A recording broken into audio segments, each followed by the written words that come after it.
Good morning, everybody. Happy Monday to you all. The DK Show coming to you from the TDS Sports Talk Studios this morning. Thanks for making us a part of your start. If you're already up and at it, whether you're listening on the radio dials of 105.1 FM, 790 AM, available to stream up online at sportstalk1051.com. You've got your smart devices, smart speakers like your Alexa devices. Also, you've got the video stream up and rolling here, too. You can download the Wisco Sports App and take it on the go. Multiple different ways for you to be joining in. Hopefully you had a fantastic weekend, and you're ready to hit up a brand new work week here this morning. It is MLB Trade deadline day as we get set for what's on our game plan this morning. We'll be chatting Major League Baseball trades, ones that have happened, ones that maybe haven't happened yet. But if you are a Brewers fan, two pitchers that for sure you know you won't be getting is Tarek Skubal, which, surprise, surprise, getting traded to the LA Dodgers over the weekend. Freddie Peralta going to the Rays. You got Kevin Gausman going to the Cubbies. So there you have it for some of those guys that have been popular topics of conversation, especially in the last week or so. So, all right, Brewers fans, who else is out there that you would like to see the crew maybe go after and get? And how frustrated are you? How annoyed are you this morning with let's just say with the Dodgers getting Tarek Skubal over the weekend? Brewers did make a trade over the weekend, so they haven't done nothing at this point. But it's a trade that really probably didn't move the needle for a lot of Brewers fans out there, as the crew deciding to move on from Blake Perkins and Craig Yoho to pick up catcher Bo Naylor and relief pitcher Cody Hoyer. Those two players already down at AAA. So I know some Brewers fans kind of questioning that move, or maybe to take a quote from our good friend Mr. Brandon Berg, hopefully it's not the only trade that the Brewers make here. So, but plenty of trade talk and plenty of rumors to catch up on. Brew Crew did pick up a series win over the weekend against the Angels, a 6-2 victory back on Friday, and the Crew securing a series win with a 3-1 win on Saturday. They did fall yesterday in their attempt to get a sweep against the Angels, but Jacob Misiorowski, another performance where he had over 10 strikeouts.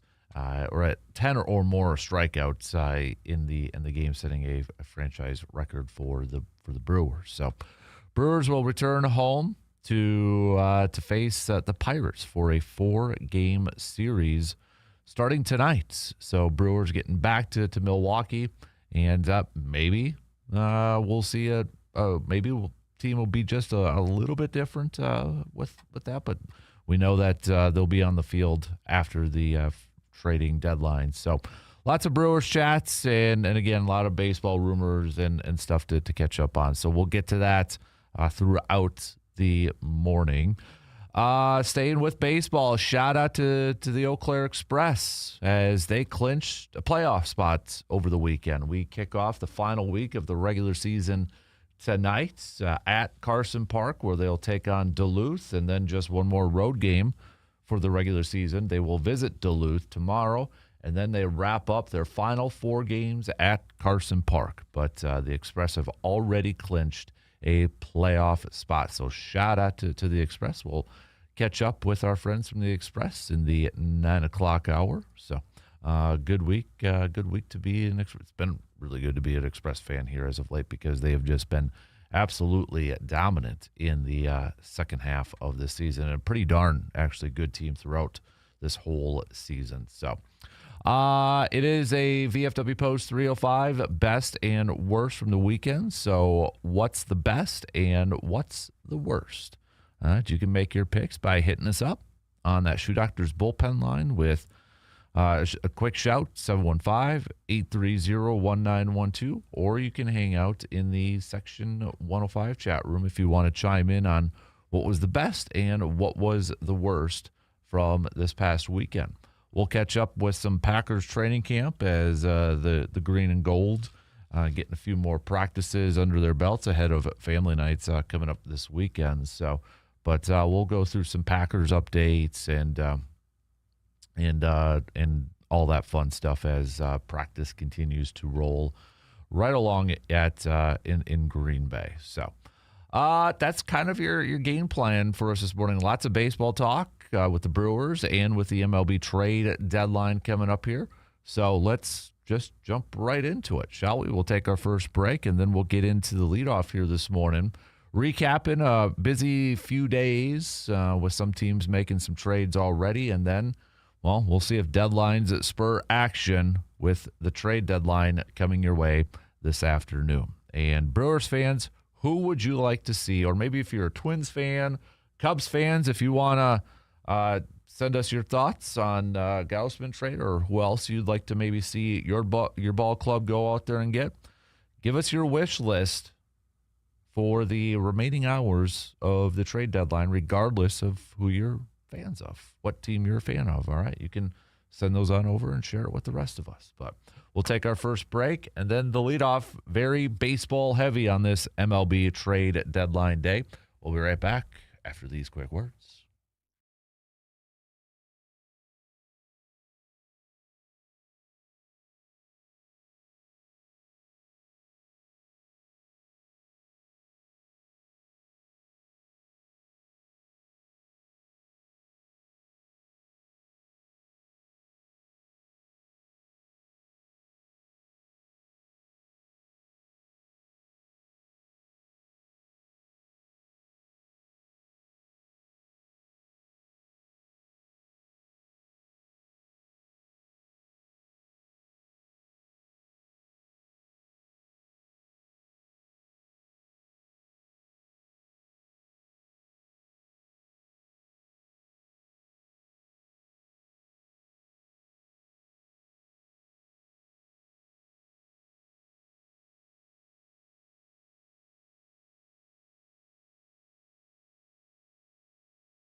The countdown to fall sports is on. From Friday night football to volleyball, soccer, cross country, athletes across the Chippewa Valley are getting ready to compete.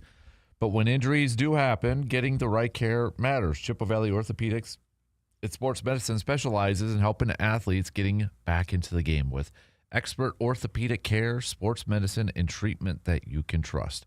Whether you are a weekend warrior or a high school athlete chasing your goals, their team is there to help keep you moving. Chippewa Valley Orthopedics and Sports Medicine, your partner in staying active, healthy, and ready for the season ahead. And I know we got high school football practice starting this week too, so best of luck to all of the high school teams getting set to kick off their official high school football practice or high school football season. Let's say good morning to Justin across the way. Good morning, sir. How are you? Good morning. I'm good. How was your weekend? I mean, it was all right. Would have liked another win from the Brewers yesterday, but they never seemed to play super well on the West Coast. So 3-3, I'll take it. Was hoping some trades went the other way, but I also can't say I'm shocked with the moves the Brewers have made or lack thereof. Right. Yeah. So, any other names out there right now that has your attention? I really want Casey Mize. Yeah. You know, the other Dodgers pitcher. Tigers. I mean, it might as well be a Dodger. It seems like everybody makes their way there, but he's having a good season, and I know he was scratched from his latest start, so I thought he'd be on the move over the weekend, but he wasn't. Right. So, but maybe some deadlines spur some actions here. So, yeah, I think we probably shouldn't be too shocked at seeing the Dodgers picking up school. The narrative or the thought out there, does it seem like the Dodgers gave up a lot for Skubal when you look at the prospects? Because I know there's been some back and forth whether the Tigers actually got enough, and I know Adam McCulvey talked about a comparison was that was like a Logan Henderson and a Luis Pena and another prospect. But there's been some other like pushback towards that, like one of the pitchers the Dodgers sent over is a 28-year-old minor leaguer sort of thing. Do you think that package, if that's true, the comp was Logan Henderson, Luis Pena, and somebody else, would you have done that deal? Actually, funny enough, the comp that I saw was two more players in addition to Henderson and Pena, and I absolutely would not have done that deal. That's not comparable to what the Dodgers sent over at all. I mean, Pena is higher than Hope. Logan Henderson, you could say, is better than both the pitchers they got combined. I guess I don't know much about River Ryan and Brady Smith, but I don't think that was enough at all. I mean, Pena is a better prospect and Henderson's a better pitcher. So the fact that there would have been that and more from the Brewers really wouldn't have sat right with me. And I really like Logan Henderson. I think he's got a really bright future. So I'm happy the Brewers didn't do that. But I also saw, again, and I think this was from Twitter, so take it with the biggest grain of salt, but apparently the Tigers asked about Madej or something and weren't willing to budge on that. So I'm happy that the Brewers didn't sabotage their farm system or their first ever unanimous number one prospect to get a rental for 2 months. Yeah. So it's a debate that's out there amongst fans and that. So, but yeah, I don't know. It sounds like maybe Logan Henderson was kind of untouchable in some of the Brewers' plans, which I think, we talked about it quite a bit late last week, Thursday and Friday, that seemed like a lot of Brewers fans did not want to give up Logan Henderson for a rental for Tarek Skubal. But, there were still quite a few fans that wanted the Brewers to kind of push all their chips in and go and make that move. So, whether it's whether it pans out, I guess that's why we'll see how the rest of the season plays out here.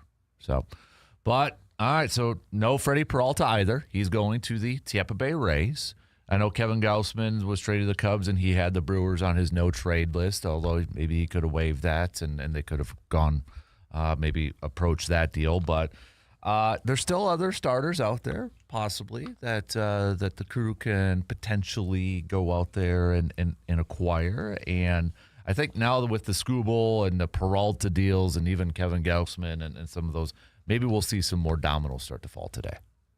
And maybe that is a Casey Mize, or maybe it is, was it Soriano from the Angels, who I know was scratched over the weekend too. So a lot of guys not making their starts and maybe hopes of these teams being able to move on from some of these players. But it's really been very pitcher heavy so far in a lot of these trades, and not necessarily, there's been some, but not necessarily a ton of position players. I know Garcia was traded to the Yankees for 4 relief pitchers, but and probably no big surprise. It's been very, very pitcher heavy at this point.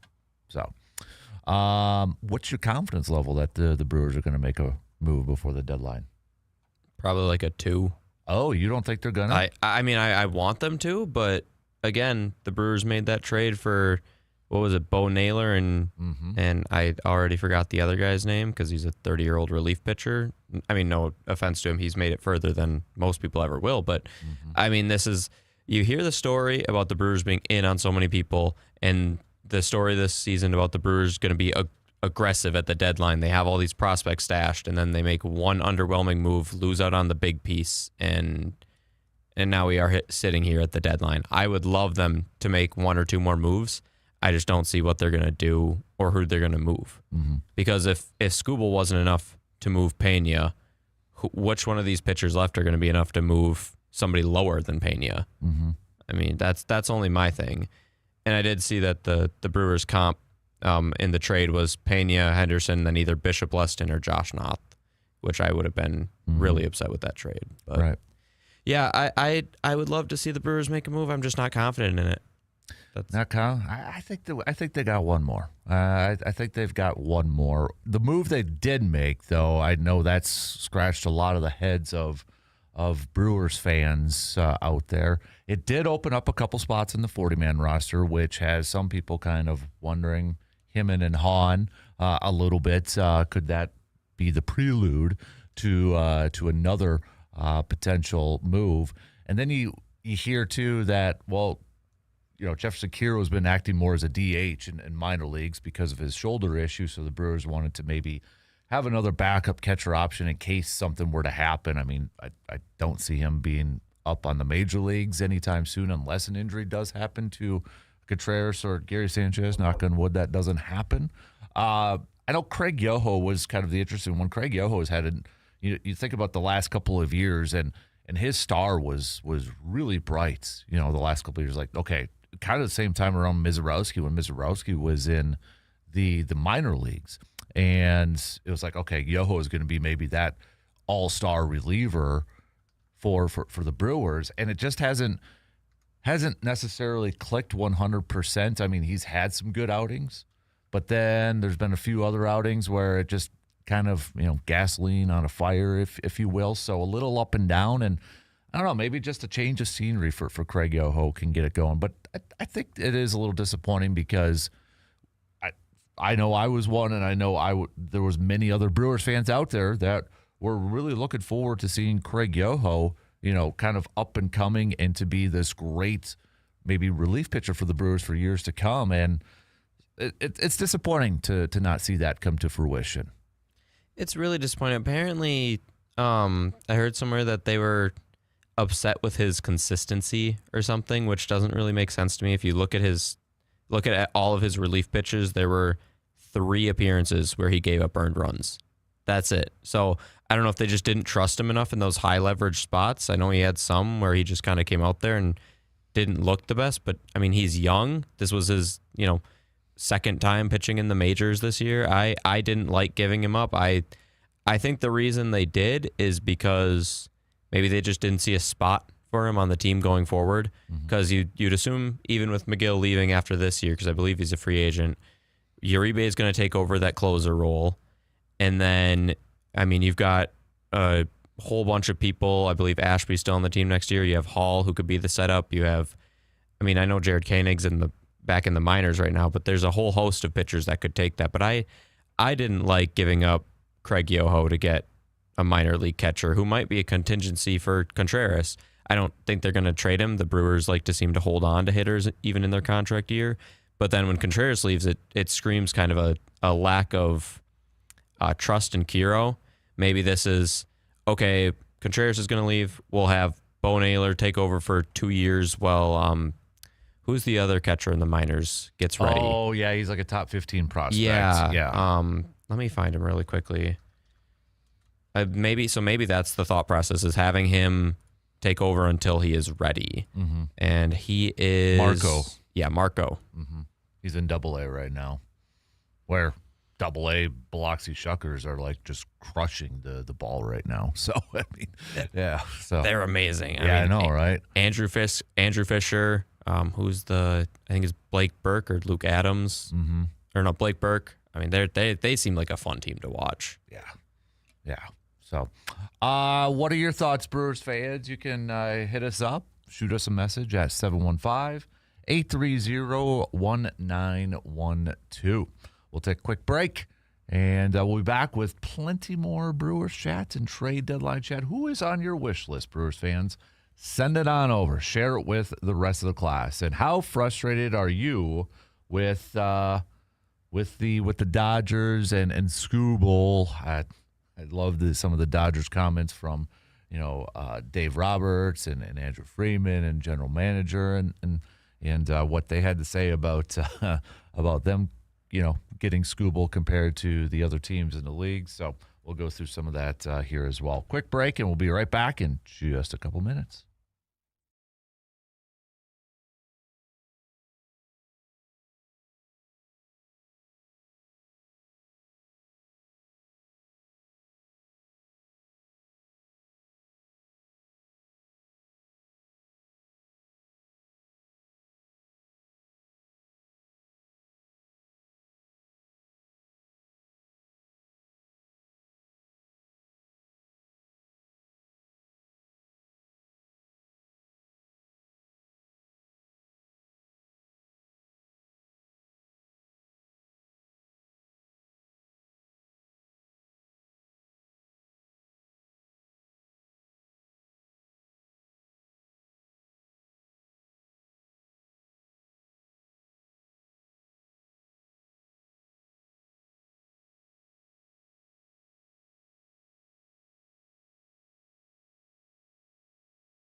If you're from Wisconsin, you know there is something special about this time of year. The days are getting a little shorter, the evenings are cooling off, and before you know it, hunting season will be here. That means now is the time to get your gear ready.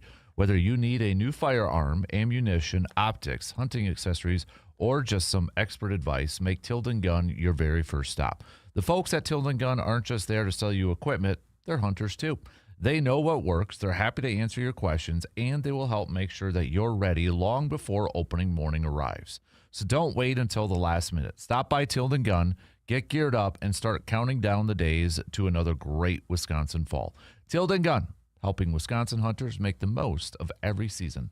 Happy hunting and good luck, and be safe in the great outdoors. Brewers-wise, they still won the series over the weekend, taking 2 out of 3 against the Angels to finish 500 on their West Coast trip. So they return home to face the Pirates for a 4-game series starting tonight. And when you look at where things are currently at for the Brewers in terms of standings and all that jazz, I mean, they're holding on to a 6.5-game lead over the Chicago Cubs for first place. Brewers do have the best record in Major League Baseball. They're sitting there at 69-42, where the Dodgers 69-43. Losers, actually, of the last 3. And they've got a rather interesting series coming up with the Cubbies. So that should be a fun one to see how that all plays out. Do we dare say, if you're a Brewers fan, who are you actually rooting for in that series? Dodgers or Cubs? But division or overall record, it's a tough pill to swallow at this point. So, but obviously the big talking point here this morning is the trade deadline, and will there be other moves to be had by the Brewers? I guess maybe I'm trying to be a little optimistic and hope that there's something that's going to happen. But with those 2 open spots, I wonder if that's where kind of the prelude to a move is potentially coming with some of those. Whether, I don't know, like I don't think Mason Miller gets traded. I don't see that one happening. Do you? No, not at all. I mean, I think the Padres are going to keep him, especially because he has another year or 2 of. I think he's got another year of control after this, right? Yes, he does. Yep. So he's not moving. Mm-hmm. Yeah, that I can't see the Padres being like full rebuild and selling, and they're not that far off from a potential wild card spot either. So that one unless they get some team that just completely, and they ain't trading him to the Dodgers. I'd be shocked if they were to go trade him to the Dodgers. But I think it's interesting when we saw like the Angels this past weekend with Soriano getting scratched from his start. It gives the impression that maybe he could potentially be on the move. And maybe there is a couple of packages in the works here. So could it be the Brewers? Maybe the Brewers wanted to see him firsthand this weekend, and another team came in and said, nope, hold off. And that's why they removed him. I know you got Reed Detmers that's potentially being thrown out there too. So the Luke Weaver one, I know that was rumored on Friday. He's a relief pitcher for the Mets. That was rumored that the Brewers were potentially interested in acquiring Luke Weaver. So adding a little bit more to the bullpen, especially maybe the back end of that bullpen, which I don't think Brewers fans would complain about adding another high leverage arm. It's the main attention right now is starting pitching. But let me throw this out there. If they don't acquire another starting pitcher, a veteran starting pitcher, how big of a disappointment, just from a fan perspective, or what you think in terms of a competitiveness, for the rest of the season and the postseason, how big of a disappointment would that be if the Brewers don't get another starting arm? Or do you think they got enough talent right now to do it? So I think they've got enough talent to do it, but I definitely would be a little disappointed for sure, because, I mean, again, I know we talk about the Brewers having the best record in MLB, but we're still trotting Brandon Sproat out there every 5 to 6 days to start. And I'm not picking on Sproat. I know, I'm a little bit, but he's got great stuff, but I would like to see him more in the bullpen, kind of the Corbin Burns, Freddie Freddie Peralta approach that we used early in their careers. Let him get his stuff, let him get his confidence. So I'd be a little bit upset. But again, I mean, they've got the talent, but if you're talking about playoffs, usually you're working with like a 4-man rotation.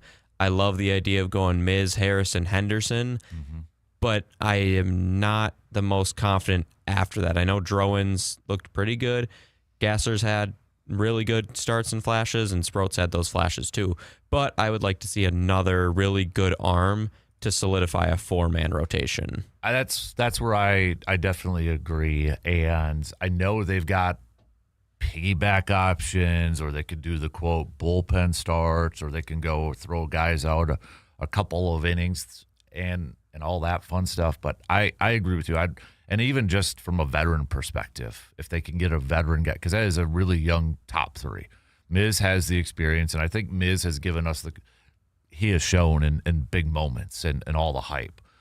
But Harrison's still young. Logan Henderson's still incredibly young. So the fact that we don't have a ton of experience with starting pitchers and big moments is what worries me here. And last year, I mean, no offense, but especially the way he's been playing too, I don't necessarily want Aaron Ashby as an opener, right? I don't want that. And I know we had Trevor McGill as an opener too, but I want him saved for the back end of the bullpen. Like, I get it. You know, it helped that Cubs game, but I don't want to see Ashby get openers. I don't want to see DL Hall be an opener when he comes back. I'd rather, maybe we're traditionalists, but I'd rather have that starter go a few innings at least and you know, set the tone that way. And if that's a veteran, all right, because then I honestly feel like if you get another starter, you're kind of boosting up the bullpen by putting Drowan back in there, or even Sproats in the bullpen. Yeah, and that's why, you know, another starter and another high leverage reliever would work. But also, I mean, if they do go bullpen game, you do have Chad Patrick or Bryce Wilson that can kind of eat some innings. And I mean, I remember Chad Patrick, I feel like he did have a good postseason too. Yeah, he came out of the pen like Miz did, and yeah, he pitched well in high level situations too. He's one of those. Is he better as a bullpen or a starter? Which is I kind of up in the air. I mean, he wasn't a bad starter.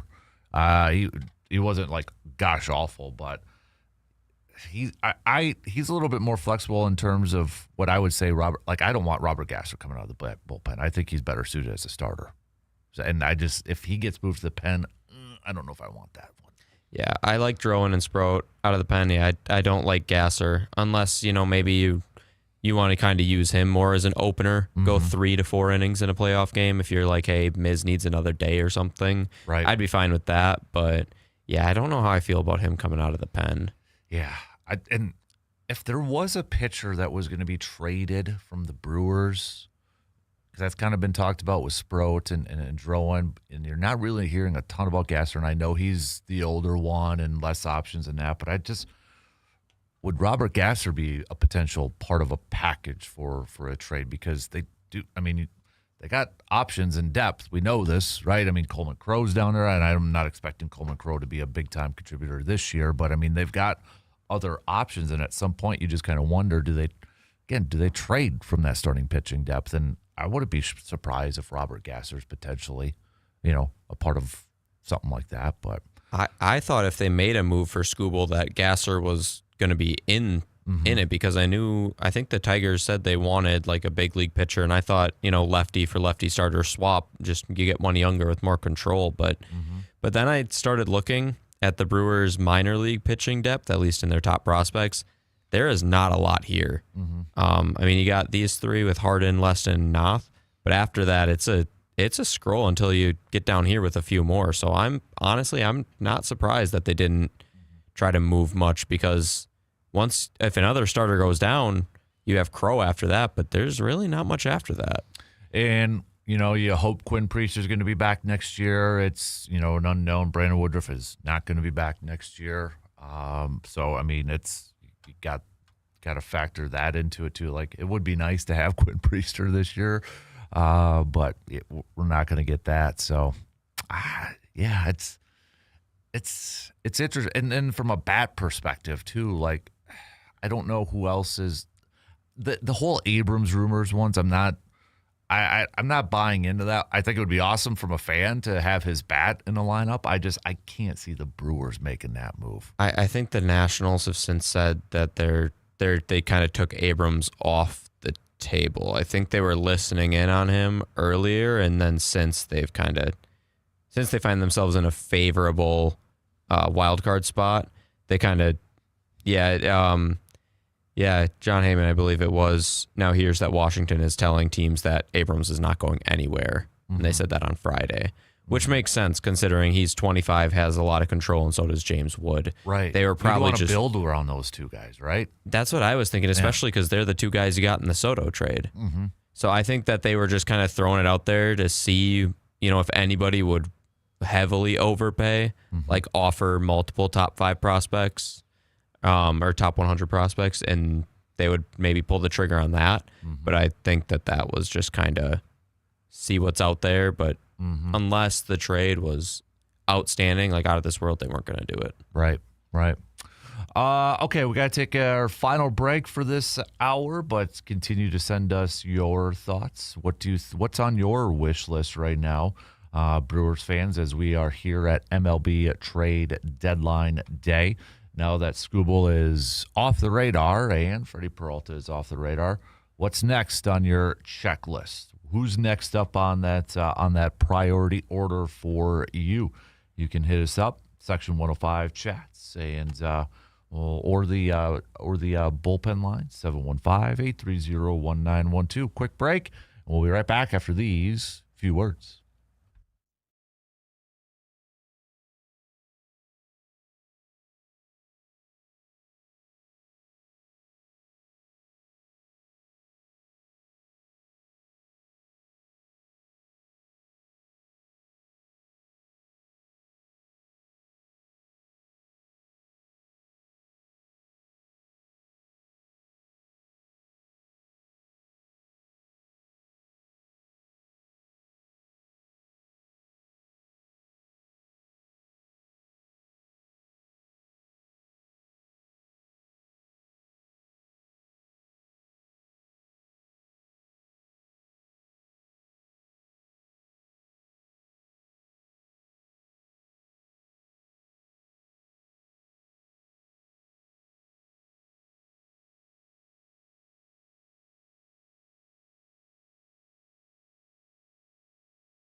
When you're looking for your next vehicle, choose a dealership that knows and cares about the community it serves. Toyson Ford in Chippewa Falls is proud to be locally owned and operated, providing hometown service and a better buying experience for drivers throughout the Chippewa Valley. Whether you're looking for a new Ford, a quality pre-owned vehicle, or trusted service for the vehicle that you already own, the team at Toyson Ford is here to help. Experience the difference of shopping local. Toyson Ford in Chippewa Falls, your hometown Ford dealer. Brewers will begin a 4-game series with the Pirates starting tonight.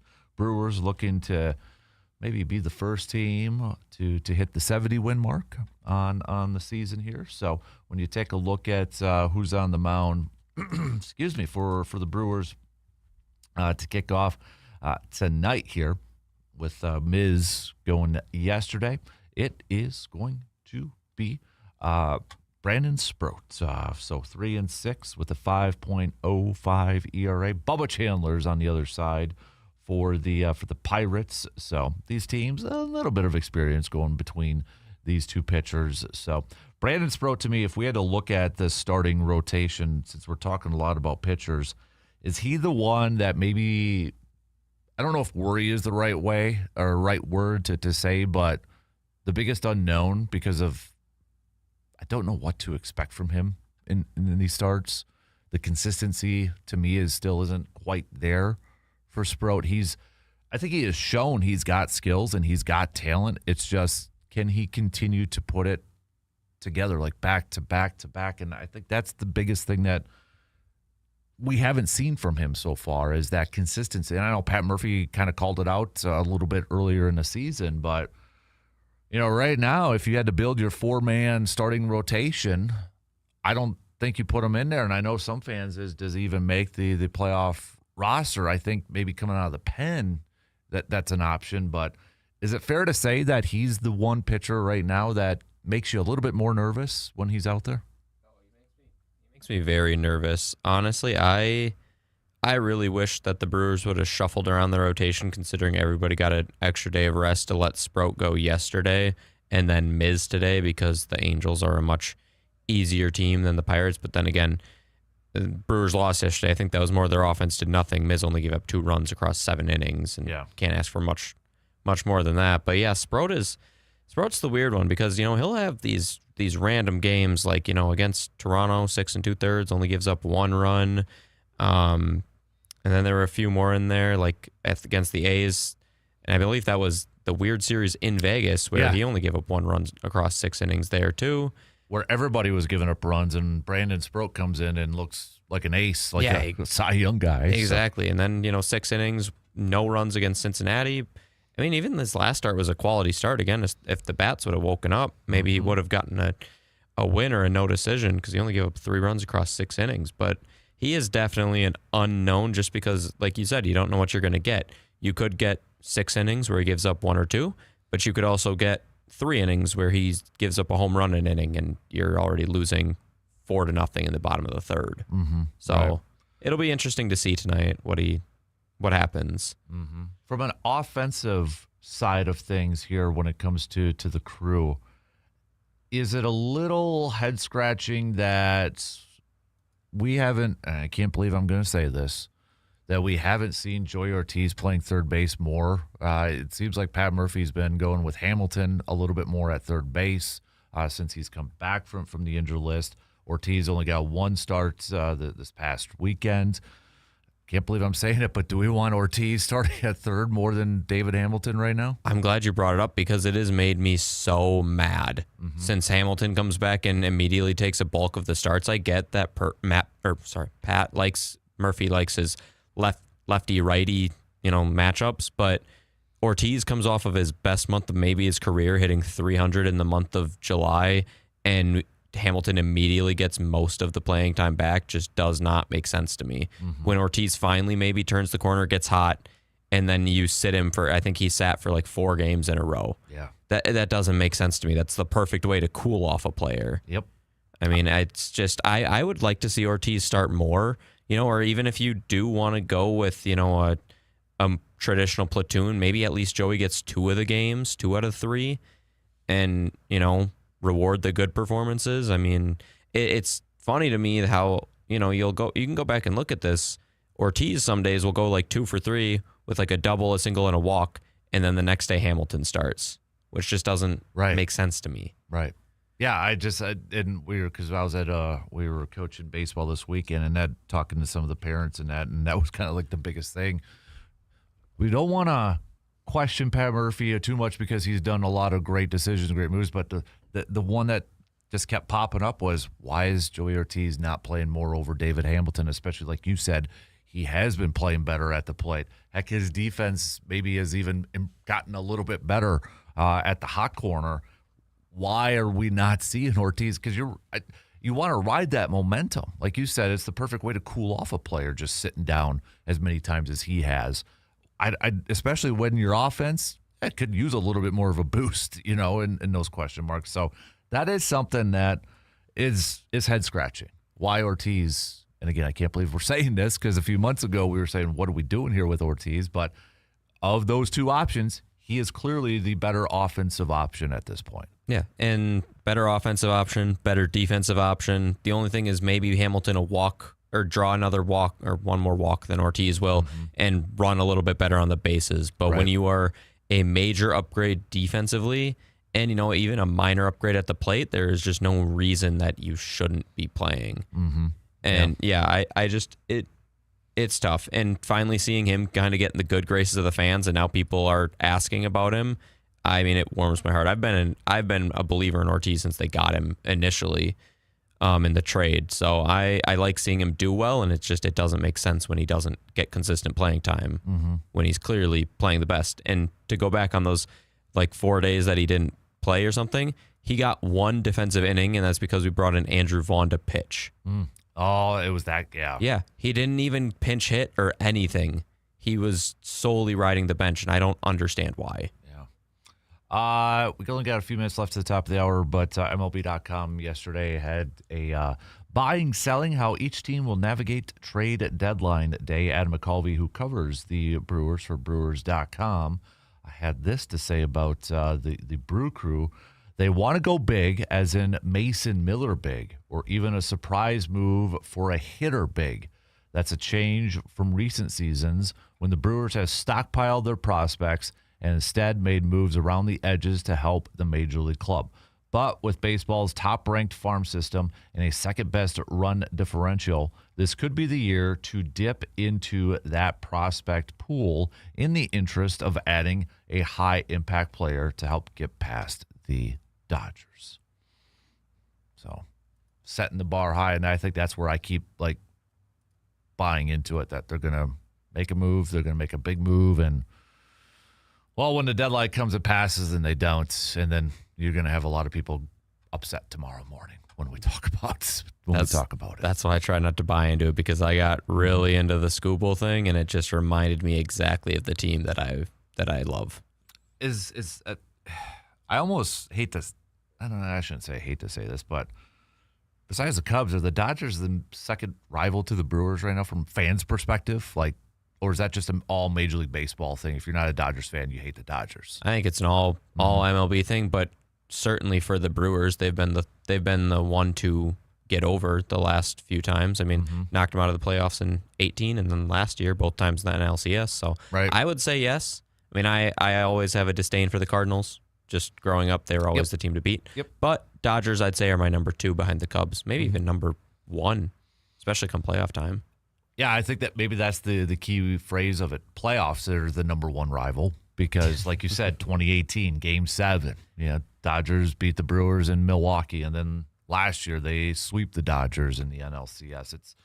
And Cardinals did it to the Brewers in 2011 too. So the Dodgers even knocked the Brewers out in that COVID year. That's right. Yeah. So to put it in a football perspective, it's almost maybe like the Cowboys for Packers fans a little bit, although the Packers have owned the Cowboys, or maybe for the hot minute when it was like the Seahawks, when Green Bay couldn't get over Seattle. The Niners. The Niners and those teams too. So 90s Cowboys when we couldn't get over them and then finally did. So, all right, just a couple minutes left to the top. Continue to send us your baseball thoughts. We got a few texts in that I'll get to here on who you want on your wish list if you are a Brewers fan. Give us some names. Hit us up, 715-830-1912, or you can join in on the Section 105 chat room, too. So you can also send us your VFW Post 305 best and worst from the weekend. What's the best? What's the worst? We had one person, Bo, on the video stream saying best was the Jim Fall Sturgeons, CRBL champs. Worst, the Dodgers. Matt also says Naylor has the feel of affordable stopgap, and that's what you all are hitting on. So, all right, 1 minute left. So continue to text those. We'll get back to more texts. I don't have enough time to go through all of them that we got here. So save it for the top of the hour, along with your VFW Post 305 best and worst from the weekend. Coming up a little bit later on, we'll talk some Packers training camp. We'll talk some Eau Claire Express in the 9 o'clock hour. The Express kicking off the last week of their regular season. They've already clinched a postseason spot, and they're coming. They'll be at home tonight, then on the road tomorrow against Duluth, and then they'll wrap up the regular season all at home, 4 games in a row. So you got a few more chances to catch the Express for a regular season game at Carson Park. So make sure you do that. We got one more tailgate Thursday, too, coming up this Thursday, August 6th, when the team is taking on Duluth. So 4 straight games against the Huskies of Duluth. All right, shot clock is here. We got some news updates, and then we'll kick off the second hour coming up after these few words.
All right, second hour kicking off right now on this Monday morning. Hopefully you had a awesome, absolutely fantastic weekend, and you're ready to hit up a brand new work week here.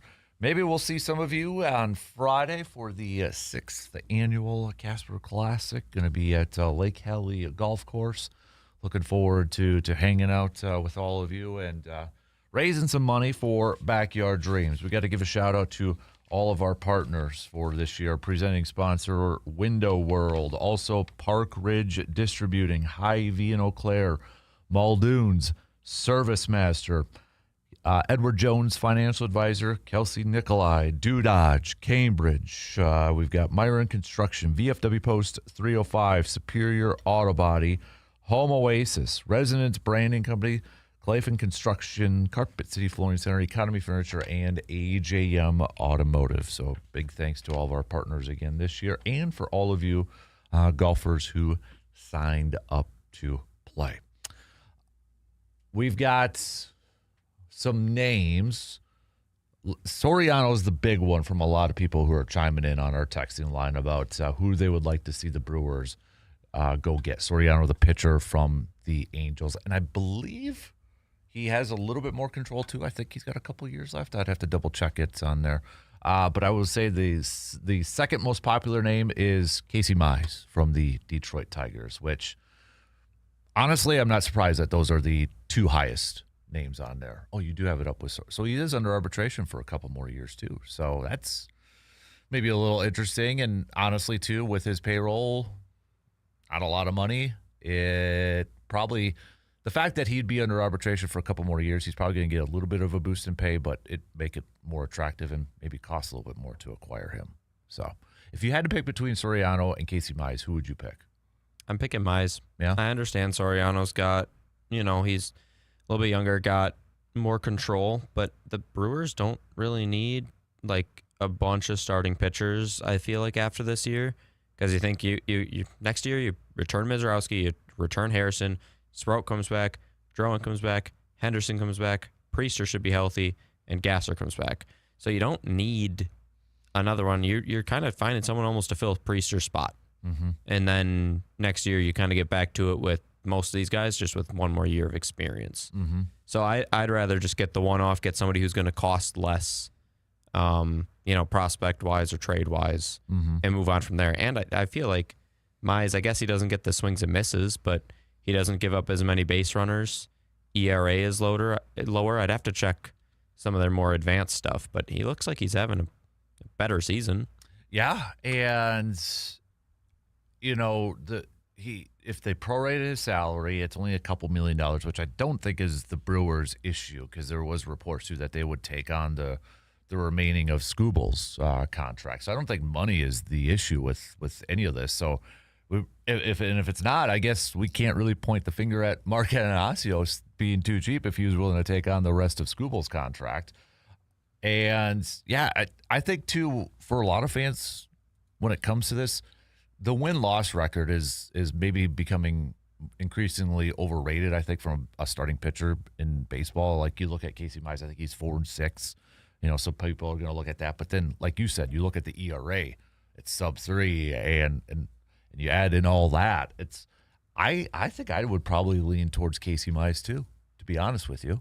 I mean, yeah. And like the win-loss, yeah, he's 4-6, and Soriano's 9-6. But Mize, and if you dive into the advanced metrics, like ERA plus is better. His FIP, which is fielder independent pitching, mm-hmm. is better. I mean, yeah, he's pitched less innings, but I mean, he just looks like the better pitcher, and he doesn't get the strikeouts. But people got to remember, Brewers, at least with their pitching and the way their kind of pitching lab works most of the times, is they get those players, those pitchers who are ground ball pitchers like a Quinn Priester, and because the defense is so good behind them with Joey Ortiz, Cooper Pratt, Bryce Terang, especially on the infield, that works. Like, you can get ground ball pitchers, you can give up pitchers who give up contact because the fielders are so good. Mm-hmm. That's why I'd rather have a Mize, even though he doesn't have the big strikeout numbers that you see with Soriano. Mm-hmm. Yeah. And the other part, he's got a little playoff experience too, right? Casey Mize. I didn't even think about that. Yeah, that's a great way to put it. If we want that pitcher that has that playoff experience. Maybe that's the dude. I think I've talked myself into Casey Mize now. I'm ready to get my heart broken later on today when he's not traded to the Brewers. He just follows Scooble to the Dodgers. Oh God, don't say that, dude. Don't. All right, so let's just ask the question everybody's probably going to ask on every national radio show: are the Dodgers ruining baseball? I mean, I just gotta say yes. I mean, I know they're not doing anything illegal or anything outside the rules. Every team can defer money, but not every team has skirted the TV markets to get an extra $400 million in money every year. Not every team has almost the entire nation of Japan supporting them financially, and companies buying advertising spaces. Not every team has the richest owner in baseball and is deferring over $1 billion in contracts because they can. Mm-hmm. That's just what I'm gonna say about that one. I know Friedman, the general manager for the Dodgers, when he was asked about this, and just reading a little bit here, the big spending has prompted criticism from some circles that the Dodgers' stockpiling of talent is bad for baseball.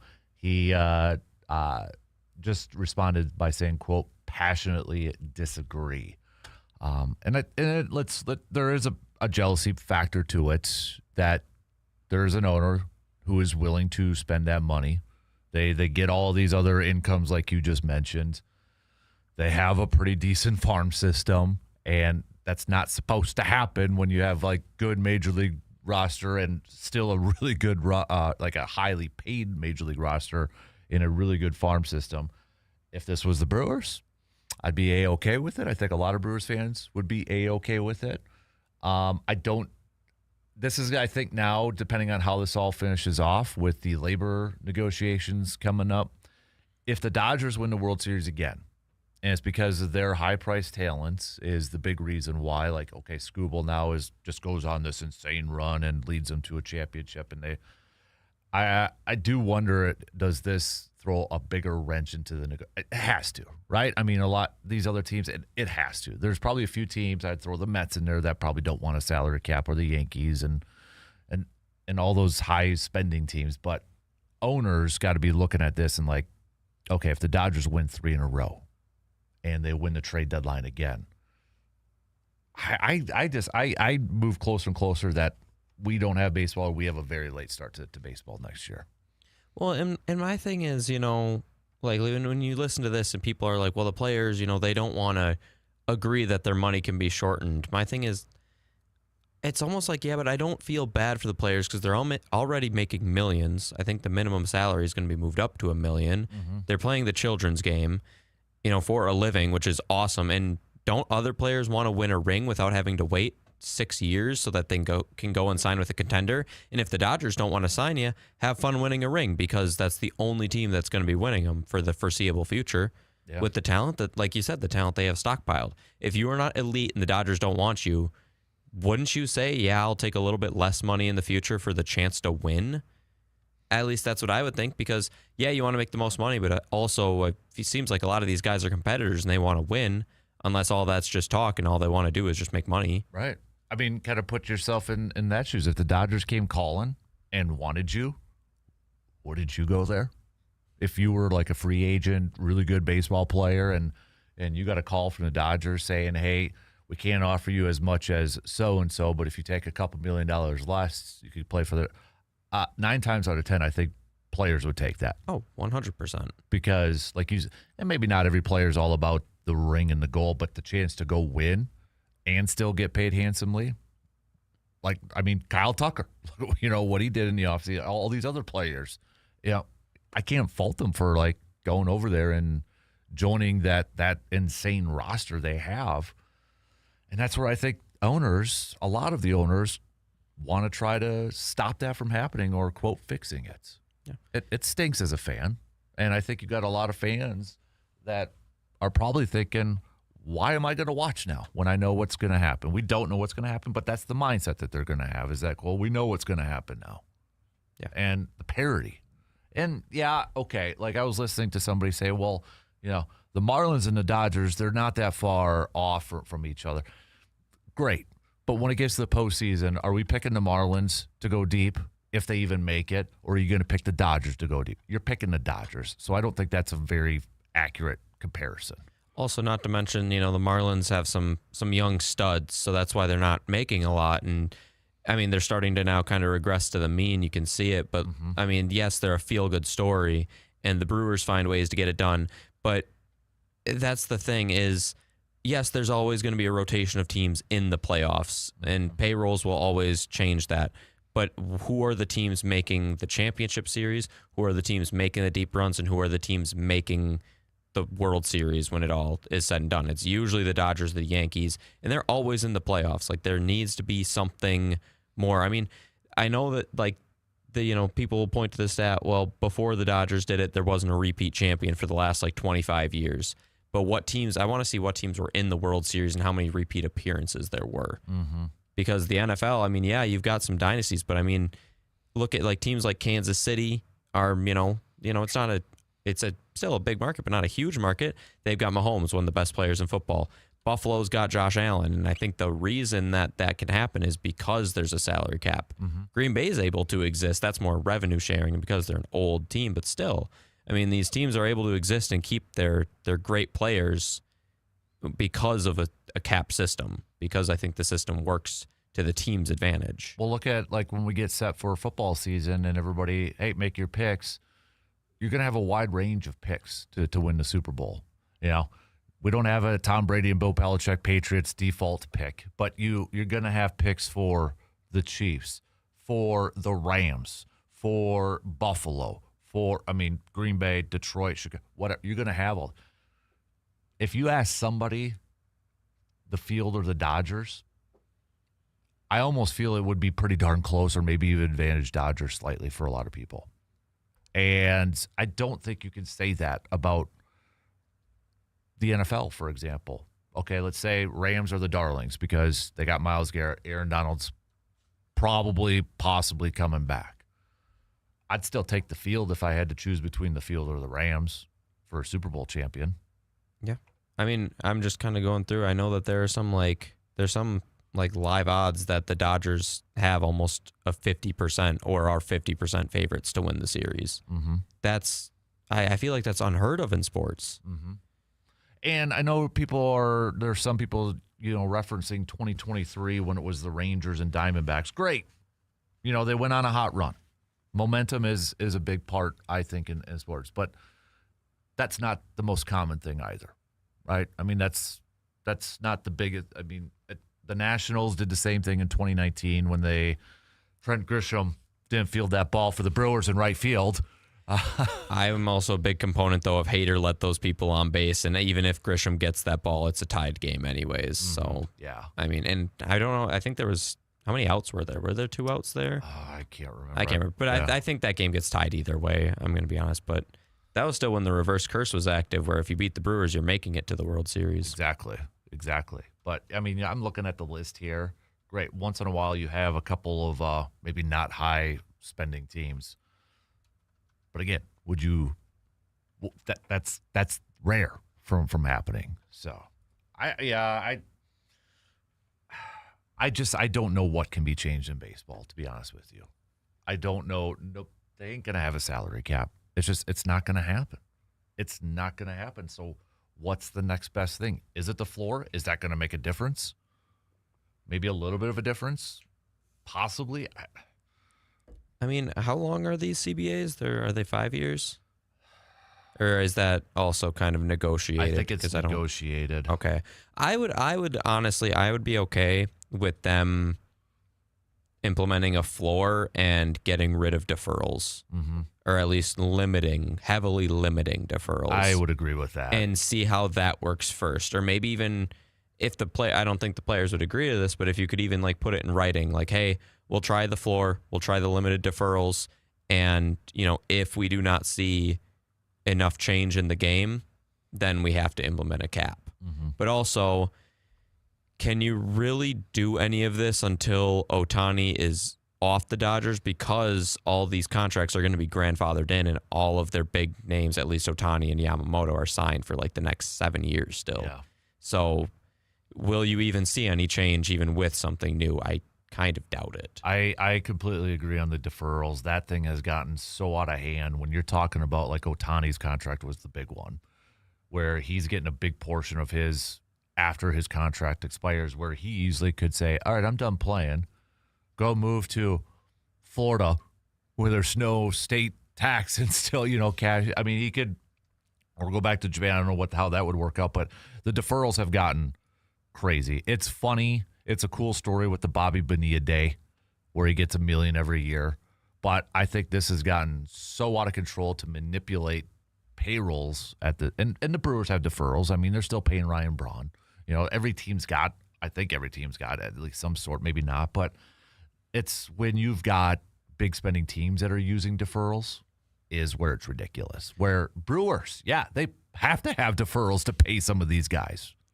When you're deferring more than the GDP of multiple small countries combined, there is a problem. Mm-hmm.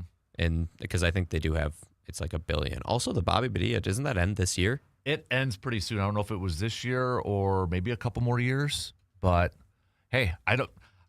If I were done playing, I wouldn't mind a deferral. I'd defer some money and get 2035. So Yeah, it's got a few. so more it's done. years. Yeah, or 2035. Oh, 2035. Oh, that's 10 more. Sorry, for some reason I was thinking 25. But think about that: from 2011 to 2035, every day, July 1st, every July 1st, you get $1 million check in the mail. I'd sign up for that. Oh, 100%. It's like, come on now. But hey, quick text from Jared. He says, my question is it even worth it to make a trade now that it seems like everyone is saying that baseball is not going to happen next year and a lot of people aren't going to be wanting to make trades anymore? I'd actually go the opposite way. If people are saying there isn't going to be baseball or there's going to be a delay, I'd actually want to make a trade if I'm the Brewers to maybe try to increase your chances of capturing that World Series in case there is a lockout for next year. And then you just go for, rentals. Then it doesn't even matter next year. Yep. Which I think I think players under contract just get another year added on, I would assume, if there isn't baseball next year. Yeah, because I think it's like playing service time sort of thing. Because that would screw some people. That would screw the Brewers out of like one more year of Contreras. Mm-hmm. So I think there has to be a workaround for that. Yeah, I would agree. But yeah, I would say the rentals like a Casey Mize, if there is a real threat of no baseball or games being slashed, I'd say that makes it a little bit more important, at least maybe from my standpoint as a fan, to see the Brewers be aggressive for those rentals for this year. But all right, we're a little behind. We got to take a quick break. Plenty more to get to here on this MLB trade deadline day. We'll be right back after these quick words.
Nobody plans for an accident, but when the unexpected happens, you want a team that you can trust. And at Superior Auto Body in Eau Claire, they're proud to be locally owned and operated, providing quality collision repair and hometown service to drivers throughout the Chippewa Valley. Their experienced team takes pride in every repair, treating your vehicle with the same care and attention they would give their own.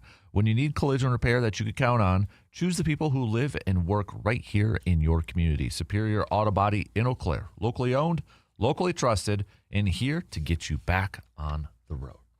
Approaching the bottom of the hour, I'd say kind of doing a poll here. Maybe Mize just overtook Soriano from a lot of people that I've asked to do an informal poll. So, but it seems to be those two peeps. So, Paul says, I didn't mind the trade that the Brewers didn't accomplish much. I'm still in the let's play this out camp. I love watching 162 games where the Brewers are playing so well. And I think every Brewers fan is happy for that too. But I think it's also fair to say that do you want just a little bit more now when you get to that postseason? Because I feel that way. Like 2008 when they made it with CC, that was the first time I experienced a Brewers playoff game, and we're just happy to be there. Happy to be there a couple more times after that. But I wasn't around in 82. I'd like to be talking about another team besides 82. Nothing against Robin Yount or Paul Molitor or Harvey's Wallbangers. I'd like to be talking about a World Series championship team. And I think that's fair to want that as a fan, right? Even a pennant team. Mm-hmm. Sorry to cut you off. No, you're good. But yeah, we got to stop trotting out the 82 team. They're getting old. I mean, I know Yount just became Usinger's new spokesperson, but that's I feel like that's not too hard on him. But yeah, they're all getting old. We need another pennant team. Mm-hmm. I mean, just to make it to the World Series would be something. Yeah, I would love to just see that. Gotten a taste 3 times now, I think. 11, 18, and last year in the NLCS. Yep. And 18 was so close. Hate to go through bad memories, but 1 game away. Yep. Carl says, I'm hoping they trade for Reed Detmers. So, you're not a big Reed Detmers believer? I was looking at him. I understand, pitching lab and all that, but I mean, he's 3-7 with a 4.03 ERA this year. It's just like the stats aren't there for me. I mean, we're talking about the FIP is actually a lot better than his ERA looks, so maybe he's, not as bad, but like, I don't know. If we want a real upgrade over Brandon Sproat, I think we need to go sub-4 ERA. I'm a big ERA guy. I know a lot of people are now starting to think that that's like batting average, or at least that's what it feels like. I still think these, basic metrics, if you want to call them that, have a place in baseball. I mean, You're giving up runs. I feel like that's, a measure of talent. Mm-hmm. And if, you can say, well, his fielders aren't helping him, well, then those should be errors and those shouldn't be earned runs. Mm-hmm. At least that's kind of my take on it. Yeah. It would be if it were to happen, that would scream a Brewers typical type of trade, wouldn't it? A guy who's under arbitration for a couple of years, but for a lot of the points you were just saying too, that would scream almost a Brewers type of deal if it was Reed Detmers. Yeah, I didn't even think. Yeah, he's still got 2 more years. So, yeah, I mean, I don't know. I wish the Brewers would go for more rentals, though. I mean, CC, you see how that worked out? And that everybody always credits that as a deadline deal. That was a month before the deadline. I don't really credit that as a deadline deal. But, yeah, I wish they would go for more rentals sometimes, especially when there's big names out there. Mm-hmm. I mean, yeah. I think, we don't have to worry about this anymore because the big fish out there of Scooble's gone. But Jesus Madej, what he did in the one game, was it Friday or Saturday? Single, 3-run, home run, grand slam. And that is why he's untouchable. And one of those home runs, I think, made it out at like 109 off the bat or something. Yeah. Yeah. He is untouchable as it gets. Yeah. I just hope he can play third.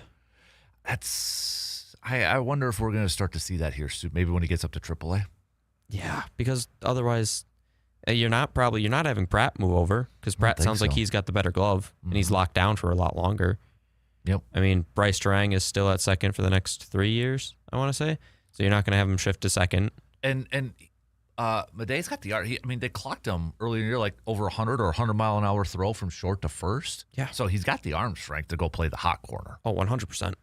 And that shouldn't be an issue at all. But yeah, you're right. But the other part is too. Okay, third, Andrew Fisher's also hitting bombs. Can't Fisher play first though as well? Possibly. I thought that when they drafted him, he was a third or first baseman. I know they tried Brock Wilken over there too, and that's just not working out with offensive numbers for Brock Wilken's just not working with. It sounds like anything. Honestly, I think when he took that baseball to the face, I think it might have did something to him mentally, which is unfortunate. But yeah, it stinks. It stinks. He hasn't played first yet. Andrew Fisher and Myers been DH or third, but hey, by the time he comes up, he might be the DH depending on what Yelich is doing. So, however, he primarily played first during his college career at Tennessee. Okay, so he can do it, and that's what I would like to see because you have I think Vaughn next year, and then he's a free agent, and then if Fisher stays hot and continues his ascension, that would be perfect timing. I just really want them to work with Fisher on swing decisions. Yeah. Because I love the home runs and I want a 40 home run hitter, but man, he strikes out so much. And I think that's for anybody that's wondering, because there have been people asking why he hasn't been called up or even moved up. I think that's part of the issue. There is his K rate, right? He strikes out a little too much. 135 at-bats, 54 strikeouts. And I think that K rate's actually down from the last time I checked it. So, but that's still a lot. That's still a lot. Yep. All right, we got to take a quick break. Plenty more to get to, though, as we are halfway through the second hour. We'll be right back in just a couple minutes.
When your vehicle needs attention, make it easy on yourself. Trust the team at AJM Automotive in Eau Claire with 2 convenient locations. AJM makes taking care of your car, truck, or SUV simple. Need service? Scheduling an appointment is quick and easy. Just visit ajmautomotiveservices.com and book online when it works for you. And if the unexpected happens and you're stuck on the side of the road, AJM's Towing Services is there to help get you and your vehicle where you need to go. From routine maintenance to unexpected repairs, AJM Automotive Services is your local partner for honest, dependable auto care.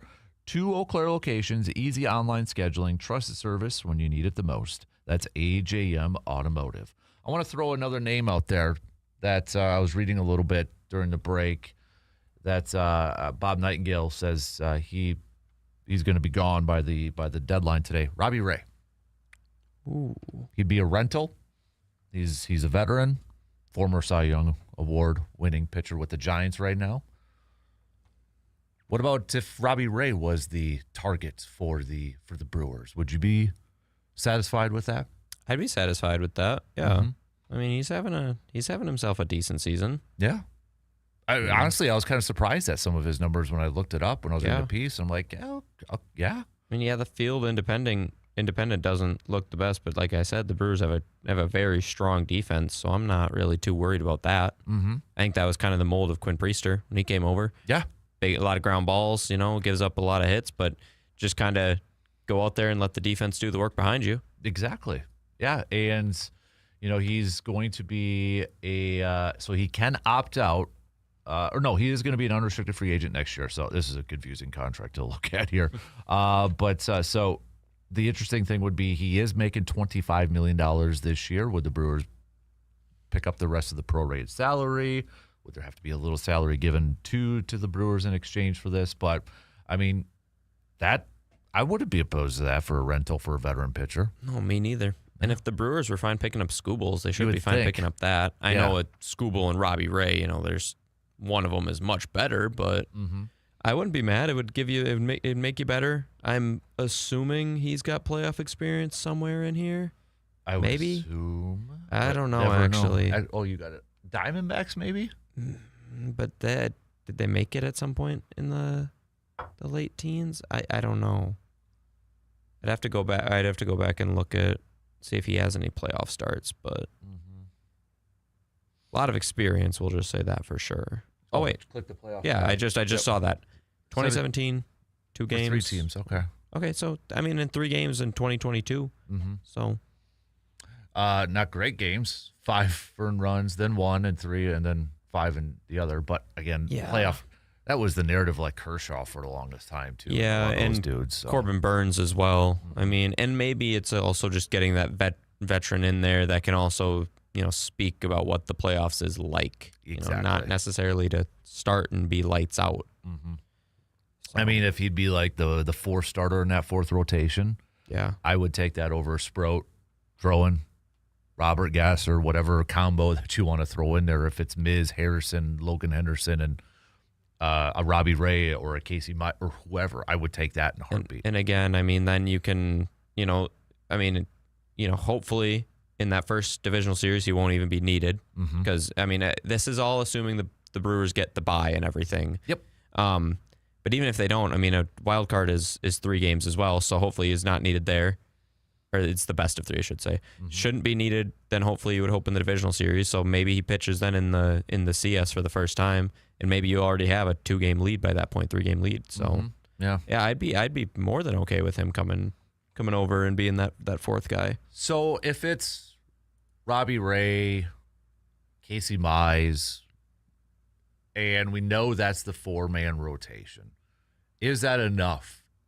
This is the main question, right? Is that enough to get past the Dodgers? I think because that's what we ultimately have to.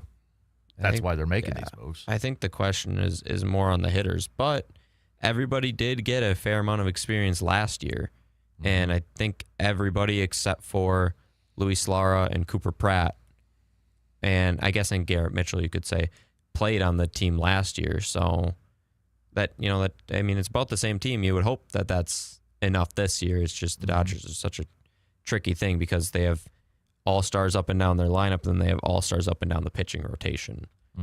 I mean, this move that they just made either Blake Snell or Glass now their number 5, which is ridiculous. Yeah. Think about that. That is ridiculous. But then again, you say like you need hitters. You might need 3 more hitters to get past that. So, well, when you look at, if we just kind of look at the offense from last year from the Brewers, the primary players compared to what they have now, Blake Perkins was getting a lot of starts in center field. Garrett Mitchell, I think advantage Garrett Mitchell for how he's hitting. 100%. I would even say advantage Contreras this year compared to last year because of the thumb injury. Oh, yeah. Big time. Yelich last year gets the advantage, I think, just because he displayed more power last year. Maybe he could, flip a switch in September or something, or even get to the playoffs and channel 2018 or 2019 Yelich. Yep. Vaughn's interesting because he's not as much power, but his average is up there. But then you throw in Bowers, and then you have the power, so you almost have to combine the two, I feel. Yeah. A little bit, because that's a tricky one. That is a very tricky one. I wish they would let Vaughn play a little bit more. I mean, I get that he's not the best against righties, but I still think he's serviceable to the point where you could sit Yelich another game or 2 or 3, honestly. Yep. Pratt and Ortiz, shortstop version of Ortiz last year. Pratt's numbers are better offensively. Now, third base last year is kind of Caleb Durbin or Joey Ortiz. Now, maybe is that a push at this point or advantage Caleb Durbin slightly? I mean, I'd say advantage Durbin slightly, but if Ortiz can put together another August like July, then I think you give the advantage to Ortiz, honestly. This one's tough though because remember last year he was approaching Sal Frelick was a really good offensive player last year. Luis Lara, kind of the primary I would say is at this point for right field. So that one's tough. Maybe too close to call at this point. Well, but with that one, do you almost look at, because of where Lara's hitting, because we had Frelick kind of up in the order a little bit, do you almost look at where Lara is hitting at like that 7th spot and you almost just value on base? Because Lara is really hard to strike out, so he'll at least put the ball in play or at least maybe draw a walk. So do you maybe more look at their on base percentage and see kind of that one? When the playoffs were, Frelick was about middle. Because Churio was their leadoff hitter. Yelly, Contreras, Terang, which is another name I didn't say. But Terang really kind of like exploded towards the end of the last regular season too. Yeah, I don't know. Isaac Collins one was the weird one last year where he wasn't getting a lot of playing time in the postseason because they went with Blake Perkins quite a bit. So I think that was just because of the center field thing. Yeah, but I remember Isaac Collins was doing really well, and then he went on. I think he went on paternity leave and had his child, and I was hoping that he'd have like a Fred VanVleet type thing where he comes back and lights it on fire. Yeah, but then he came back and almost just cooled off instantly. I'm just looking at the sheet from, was this game 1? I think it was game What was the score? 2-1. That sounds like game 1 because Terang didn't take that ball on the knee. He got out of the way, and that would have tied it up. Yep. I'm looking at this, like Ashby started, then Quinn Priester went 4. Patrick went a third. Jared Koenig went 1 2/3. Trevor McGill and Abner Uribe. Yeah. I see. That's the thing. I don't want that type of thing this year. And it worked, I guess, but still, They worked Ashby like a dog last postseason too. I want to say he opened or started. I want to say like 4 games out of their like 7, or at least 5 out of their 9. He opened a lot. Maybe it wasn't quite as much. But it was quite a bit. He opened game 3 between the Dodgers. Yep. And then that would have been game 1 too. Game 1 and game 3 he opened up for the Dodgers. But also that Cubs series, I want to say he opened at least one of those games as well. I think so, because I think Peralta got to start for game 1 of that series. He might have opened game 2. I was at game 2. Game 2, he did open. He pitched 1 2/3. Yep, he gave up the 3-run home run, I remember. And then so that was game 2. Don't think it'd be game 3, but worth a shot. Nope, but he did pitch in game 3. He pitched 3 2/3 after Brandon Woodruff started that game. And then, so that's okay. Why can't we stay in order here when you do this online here? But no, just in the service of time here. Yeah, he started a few playoff games. But he at least opened. It sounded like 3, and he pitched in 4. Yes. And he pitched in a lot more than 4. Yeah. And I'm guessing all of these outings were probably multi-inning outings. Yeah. At least 4 outings, we'll say. Yeah. So they worked him like a dog last postseason. Yep. Which they shouldn't need to do this year, because you've got Drowan, Sprout. You would think. You've got people that you could bring out for multiple innings. But I know we love to use Ashby, and I like Ashby, but too much of a pitcher will wear them out. Well, I mean, Ashby, they worked him so much at the beginning half of this year too, and okay, we got to take our final break. We're a little bit behind, but that's okay.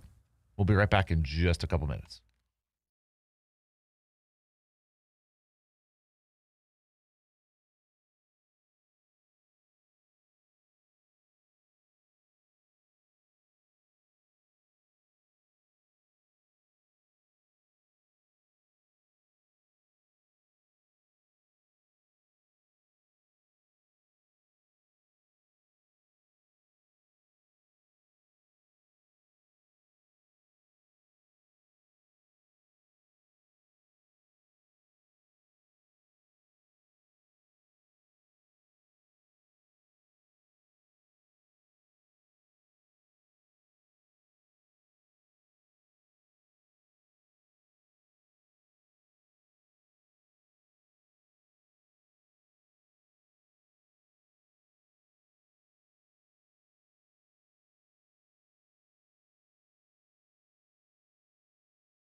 When it comes to feeding your family, quality matters. And for great tasting meats, you don't have to look any further than Mike's Star Market in Eau Claire. From fresh cuts of beef and pork to delicious brat steaks and all of your favorites for the grill, Mike's Star Market brings you the quality and service you expect from a true local butcher shop. Whether you're firing up the grill, planning a family meal, or stocking up the freezer, stop by Mike's Star Market in Eau Claire and experience the difference of shopping local. Mike's Star Market, quality meats, hometown service, and a tradition that you can taste. We got about 7 minutes left to the top of the hour. So before you head off, Justin, give me a prediction. What's going to happen today for the Brewers by the 5 o'clock trade deadline?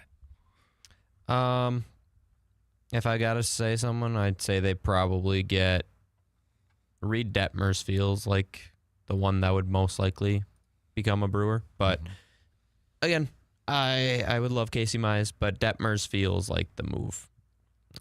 Okay. And I don't know about any position players.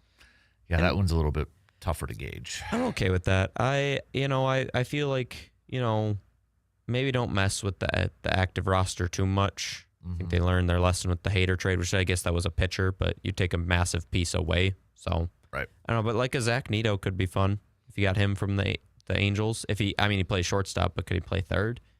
I'm looking at that 19 home runs. Yeah, that's what I'm looking at. The average isn't there, but I mean, that's about what Ortiz hits, so you could add some power. Yeah, that'd be an interesting one. And I mean, the Angels aren't playing for anything. And I mean, maybe put it in perspective. I mean, the Brewers have tried weird things in the infield, right? Travis Shaw second because they acquired Moustakas, so and then Moustakas at second, right? Eventually. Yep. Yeah. So I mean, they've done some other things like that. So maybe they wouldn't be opposed to trying to be creative that way. If you're getting Detmers or Soriano, see if you can get him too, and what else. What else you can? I mean, you can, does that hurt? Get prospects. Hey, I'm all about just loading up the team and let's do this thing. Yeah. So, yeah, heck, I'm even fine giving up Jet Williams. He does not really have a spot, I feel like, and especially like if you got Madej, you got Pena, Luis Lara's up now. Like, where is that spot for Jet? And then because you got to think two of the outfield spots is Chirrio and Lara for sure. Yep. Madej's taking. We'll just say Madej's taking third in a hypothetical. Pratt's got short. Pena, you're probably grooming to play second for when Terang departs, unless you have Jet Williams play there. But Pena, I think is the one they like more. And you get a little bit more time, right? Yeah. He's in high A, so I mean, you're not in a rush to move on from Terang. And then Fisher's kind of maybe your DH/third. Maybe you can get him to play first. I mean, there's really no spot for Jet Williams. That's why I was hoping, if you were going after Skubal, I was fine. Jet Williams, and then one of these big league ready arms and somebody else. That's what I was hoping for. Yeah. Yeah, it's just I don't see where.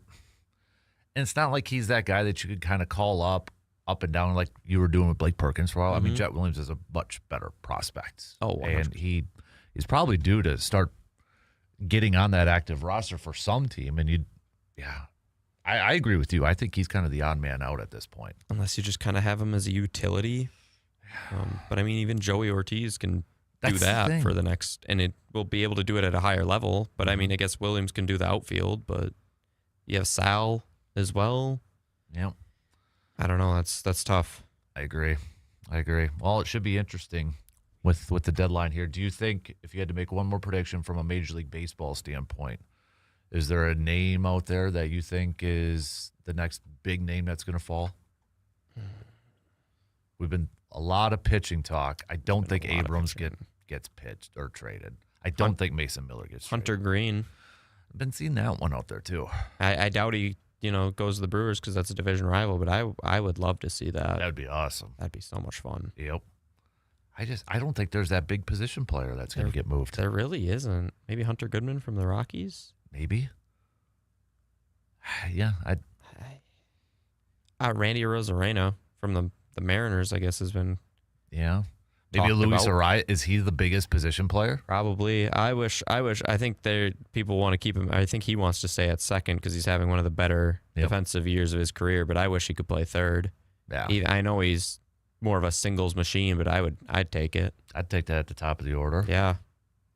Move everybody else kind of down and be a run producer that way. Please move Christian Yelich down. Yeah. I love him, but until he gets his swing back, we cannot have him hitting first or cleanup. That has been. Yeah. Does our local favorite Dalton get traded today? Good. I was looking at him maybe as a DH or something, but I just don't think the pop is there. I mean, I love Varsho, though. Gold Glove winning center fielder. Mm-hmm. So we'll see. That's a tough one. Getting moved for sure, though. Him and Springer. Mm-hmm. Man, what a fall off it's been for the Blue Jays. That's what stinks. That's the one thing I don't like about baseball You look at a team like the Blue Jays. They were, a couple outs away from a World Series. This year has not gone well, so you have teams, all right, we got to sell. Yeah. That's the one thing I can we just say chalk it up to a bad year and try again next year? Yeah. Without giving up everybody? I mean, that is amazing. You look at the two ALCS teams. The Blue Jays are bottom of their division. Yep. Mariners are in third. They might still hold a wild card spot. Or no, they're definitely a few games out of the wild card. Mm-hmm. Looks like the AL has maybe toughened up a little bit. But both teams under 500 for their record. Yeah. That's tough. It is. And maybe that's where the owners will use the whole parity argument. Yeah. They could do that. So, all right, shot clock's going to cut us off. So, well, we'll see if the Brewers make any moves today, and we'll see if we're happy, mad, frustrated, whatever the case may be tomorrow. So, but we got 2 more hours. Justin's got to head out though. So, have a good rest of your week, sir. Yes, thank you very much. You too. It's halftime. We'll be back after these quick news updates.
All right, here we go. Second hour's over with and halftime's over with, and we are on to the third quarter this morning.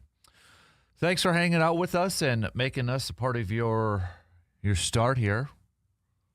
Coming up next hour, we'll chat a little Eau Claire Express, as the Express this past weekend clinched a playoff spot. So we know that they're going to be in the playoffs, but we've got one more week of the regular season to go. And the Express will be home tonight to take on Duluth, on the road tomorrow, and then Wednesday, Thursday, Friday, Saturday to wrap up the rest of the regular season, all at the friendly confines of Carson Park. So we'll chat a little Eau Claire Express with our friends coming up next hour. It is a VFW Post 305 best and worst from the weekend. So what's the best and what's the worst from the weekend for all of you? Hit us up. Send them on over.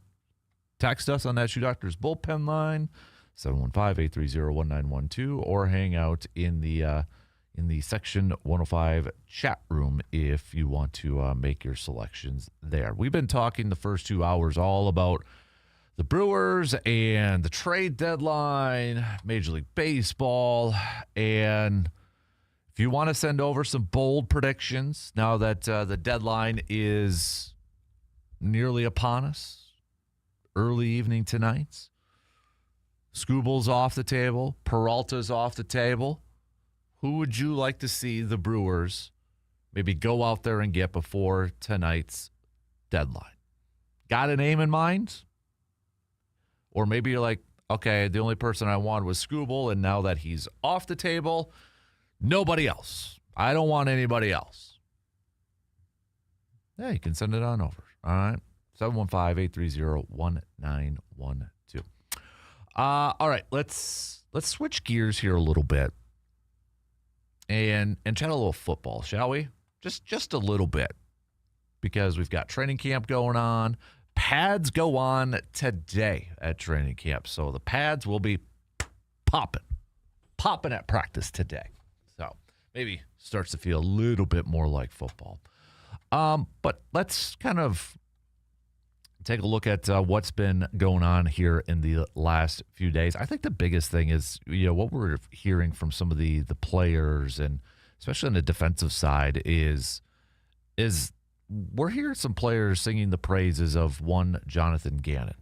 And, here's the thing too, okay? I don't think any of those players are going to be speaking ill will of their new defensive coordinator. They ain't going to be speaking ill will of their coach. That's not going to happen. But it is interesting to hear kind of some feedback from the players. I mean, we don't know anything really about Jonathan Gannon. We've seen, him as a coach for the Cardinals. We've seen him, what he has done as defensive coordinator with the Philadelphia Eagles before that. But just maybe to get a little bit of an inside perspective of Gannon. And he's got defensive players singing his praises. The big thing from a few days ago, Tucker Kraft off the PUP list and on the practice field. Sounds like they're still going to ease him on in. I don't think he'd be a part of team drills with pads on today. Maybe we'll be surprised. But good to see 85 out there. And it fits on track that he's going to be ready to go week 1 of the NFL season. And maybe, hopefully, closer and closer and closer to a potential contract extension. But to see Tucker Kraft out there, God, feels good. Doesn't it? Feels good. So, if you want some kicking updates, too, from yesterday, Trey Smack, according to our friend Rob Demoski, from 28 yards, good. 33 yards, good. 38 yards, wide left, low snap, appeared to hit the flag on the top of the left upright. 42 yards, good. 45 yards, wide left. Rob did note he was kicking into a decent amount of windage. So, but really, that's kind of kind of the big update so far from camp. And for a lot of people, a lot of us, our first glimpse is going to be family night coming up a little bit later on this week.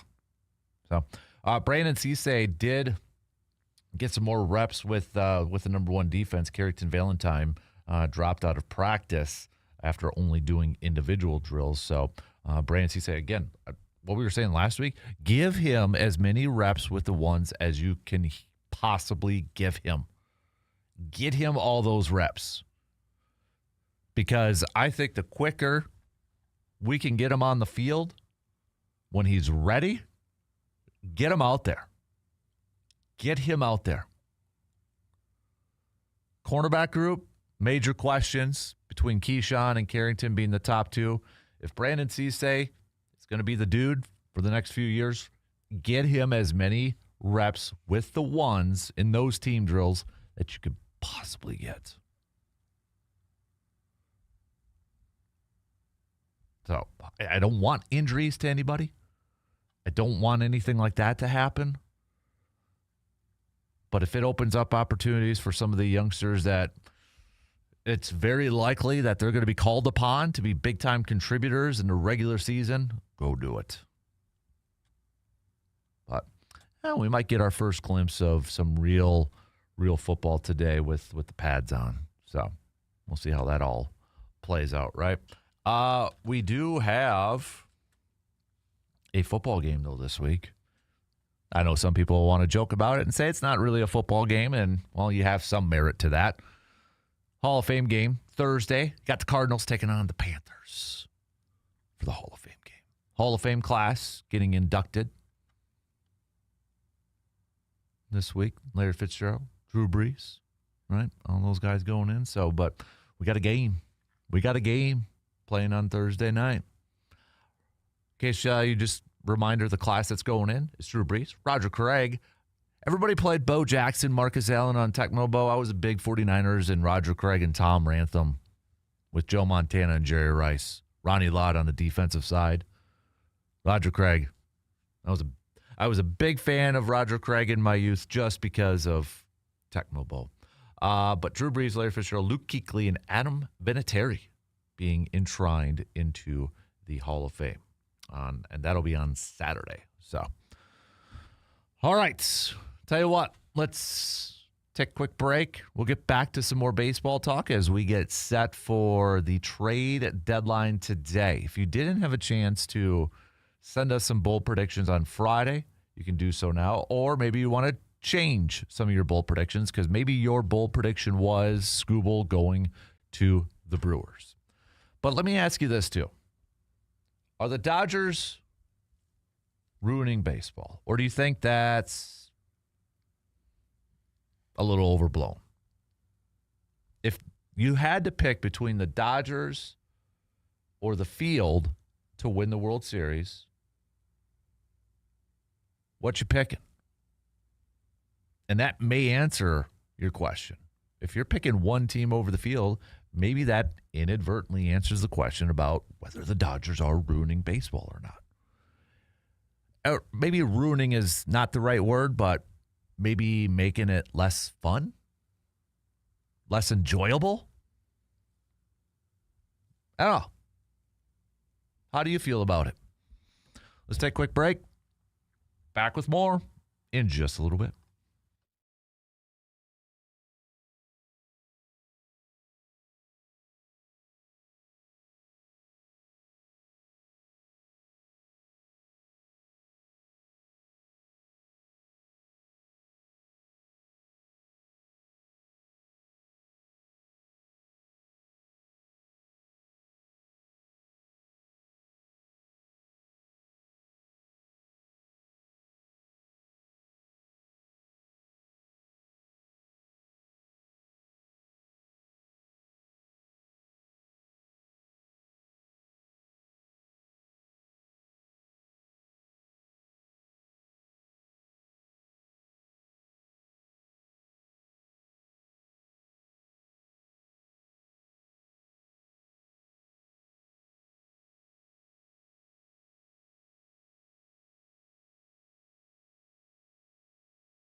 Looking for your next great night out? Well, make it at the VFW Post 305 in Eau Claire with live music, exciting events happening throughout the month, great food, cold drinks, and a fun, welcoming atmosphere.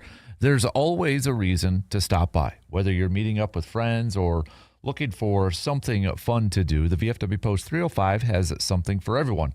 Be sure you're following the VFW Post 305 Facebook page to stay up to date on all their latest events and entertainment, because there's always something going on at the VFW Post 305, located 1300 Star Avenue in Eau Claire.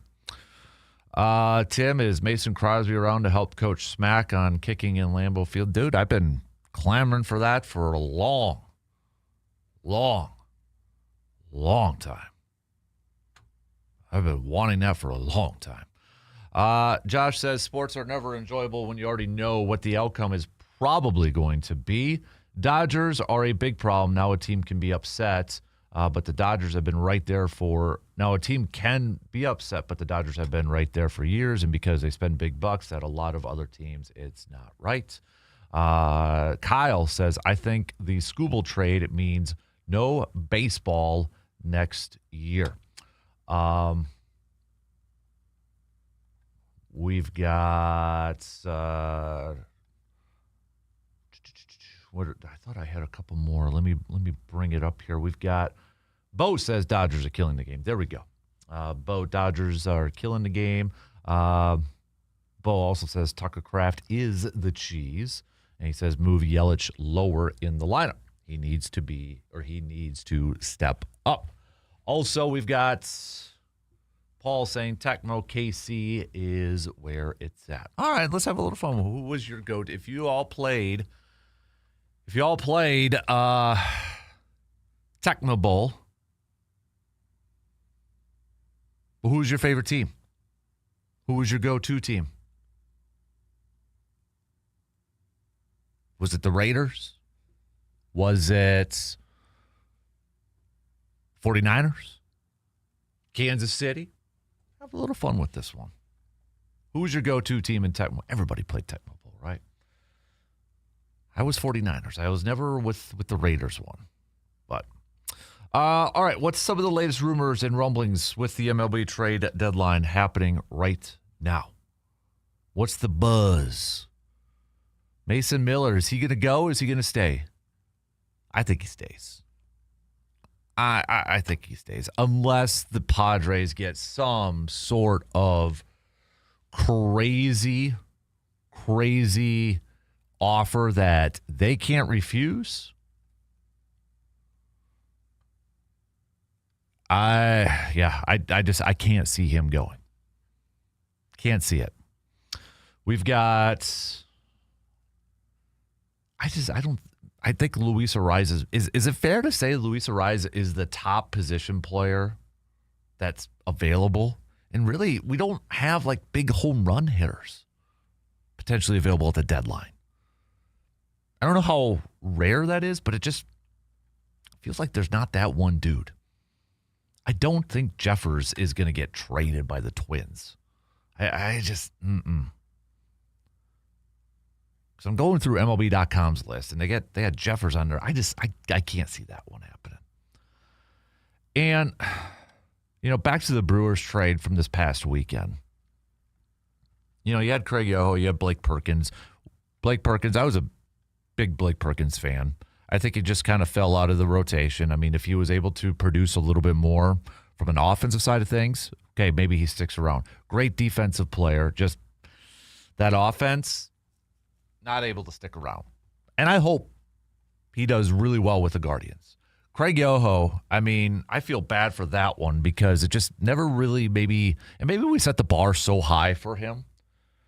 Because when he was in AAA, when he was in the minors, it was like, okay, this is going to be the next great reliever for the Brewers. This guy's got some great stuff.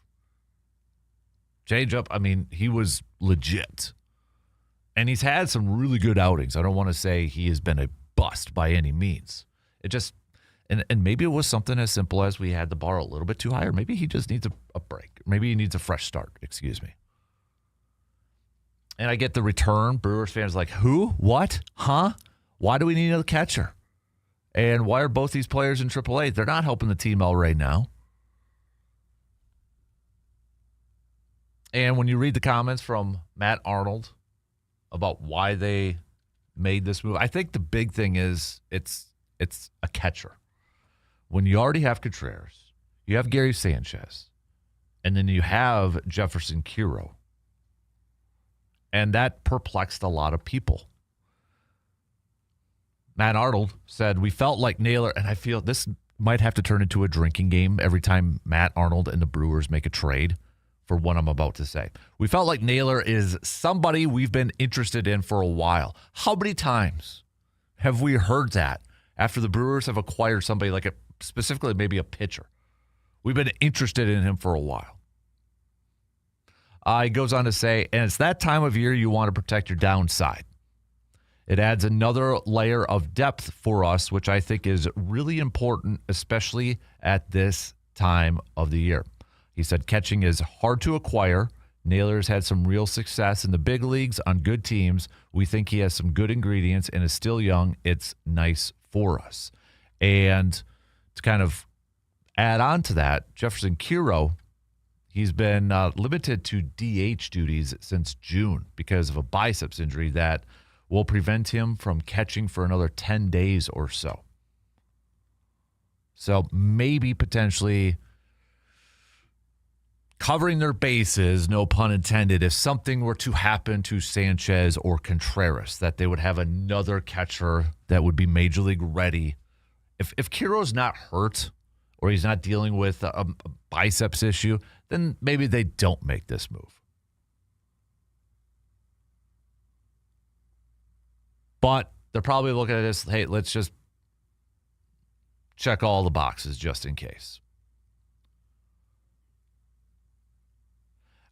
With Yoho, as Adam McCulvey notes on Brewers.com, he hasn't missed bats with his signature changeup the way that the Brewers envisioned when he rose through the minor league system to be one of Major League Baseball's pipeline's top 30 Milwaukee prospects. He was about to be squeezed out by Kyle Harrison's impending return and perhaps Jared Koenig after that. The Brewers sent Koenig to their Arizona complex 2 weeks ago to get him back on track. So rather than option down Perkins and eventually Yoho, the Brewers opted to use that depth to access a player they have liked for a while. Naylor is 26, has minor league options remaining, and is still shy of arbitration eligibility, meaning he has years of club control ahead of him. That could come into play in the future as William Contreras creeps towards free agency. Naylor was Cleveland's first-round pick in 2018. So,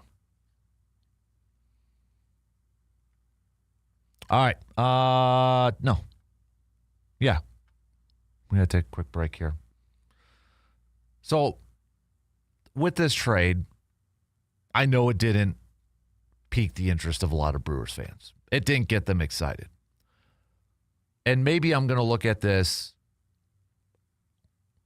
too optimistic. But it did open up a couple more spots on that 40-man roster.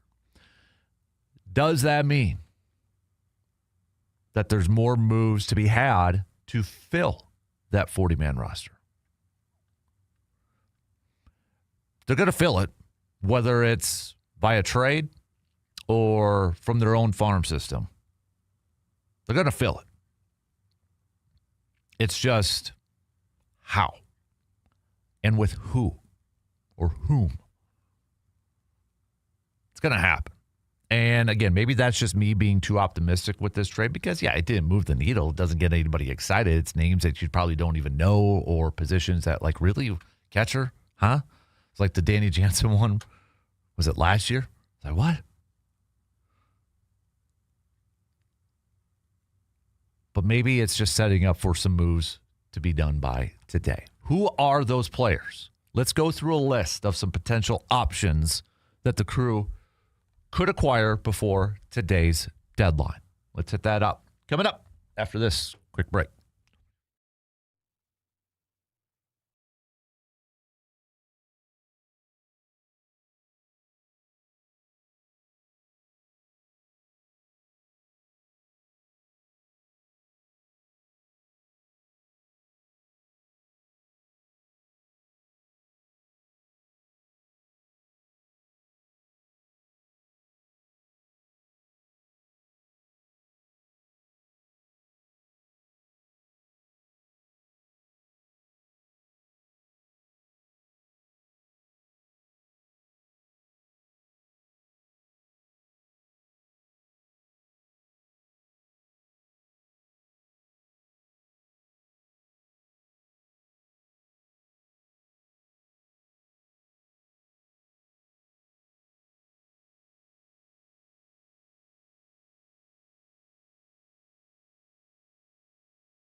It happens every year. 1 minute, you're grilling burgers, you're heading to the lake, and watching the kids play outside. And you know what? The next thing, you're shopping for school supplies and wondering where summer went. Before the backpacks come out and the busy fall schedule takes over, now is the perfect time to freshen up your home with new flooring from Carpet City Flooring Center in Eau Claire. Whether it's soft new carpet for the family room, durable luxury vinyl planks for those maybe muddy rooms and kitchen, or beautiful Rigid Max flooring, if you really want to get specific there. The team at Carpet City Flooring Center will help you find the perfect floor for your family and your budget. They're locally owned. They know Wisconsin homes, and they're committed to making the process easy from start to finish. Make the most of these last weeks of summer. Stop on into Carpet City Flooring Center in Eau Claire today, because home is where Wisconsin families make their best memories. You can take Soriano off the list as a potential option for the Brewers. He's going to the Blue Jays. So Blue Jays trade Kevin Gausman, but now acquiring Soriano, which is interesting because Blue Jays were thought of as a team, maybe potentially as a seller, and maybe they still are, but now they're acquiring Soriano, where they do have some control in the future years for him. But all right. So if you were hoping for him, Brewers fans, not going to happen. Not happening. We've got, so what are some, Bob Nightingale says, in a surprise move, the Blue Jays are acquiring the Angels' right-handed starter, Jose Soriano. He has 2.5 years left of control. So I'd be curious how much more selling they are going to be doing. So, what are some other names that potentially could be out there for the Brewers? I'm going to go through some names, and you tell me which name. Hit me up with a text or comments on the video stream. You tell me if there's anybody that maybe gets you a little excited, or maybe is like, okay, yeah, I'd be game for that player. I'm not going to go through potential trade packages or who would cost more than the other. Just name-wise, okay? Now that some of them have been moved on, already traded, let's take Mason Miller out of this. I just don't think that's happening. I can't see it happening. So, George Kirby, pitcher for the Mariners, under control through 2028. Yay? Nay? I'm probably going to focus mostly on pitchers here, just so you know. Reed Detmers, we had a couple people already chime in saying that's the dude. He has the 4th most strikeouts in the big leagues, behind Mizorowski, Sanchez, Dylan Cease. As of a few, I don't know if that's updated now, but strikeout dude. Clay Holmes. We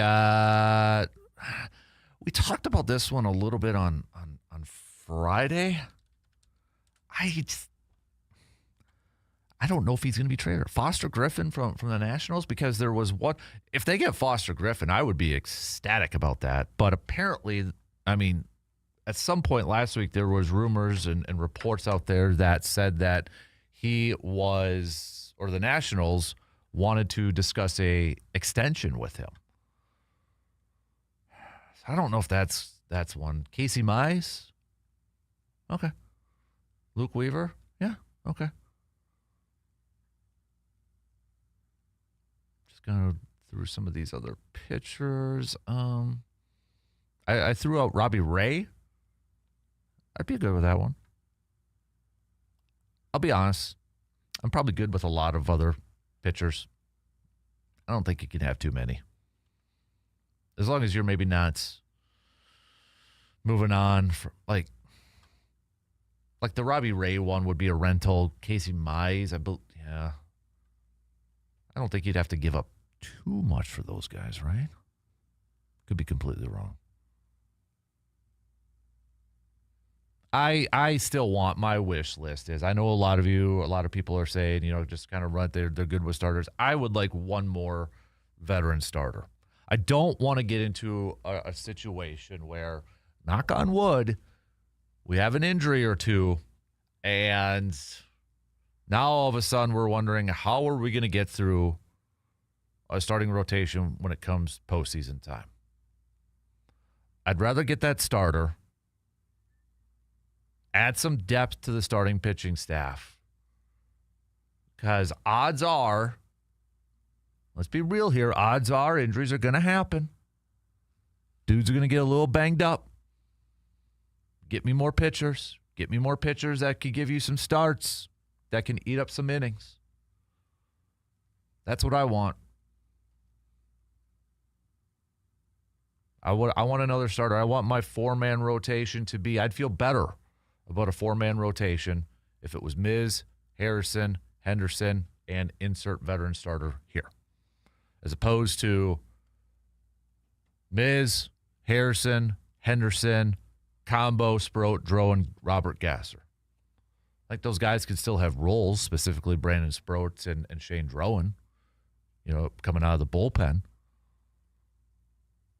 I don't want to get to the postseason where we're scratching our heads and wondering, okay, we know one starter, but then how's the rest going to shake up? It was kind of like that last year. We knew Freddie Peralta, but then it was, okay, Jose Quintana's probably going to get a game in there. Miz is coming out of the pen. Quinn Priester's there, but is he going to be coming in after an opener? Do you start him? It didn't feel like there was a good grasp on how to handle those pitching decisions last year. And I'd rather have some better options. And if we got too much depth, we got too much depth. But I'd rather be in that situation instead of sitting here wondering, all right, who's going to be starting some games in the postseason here?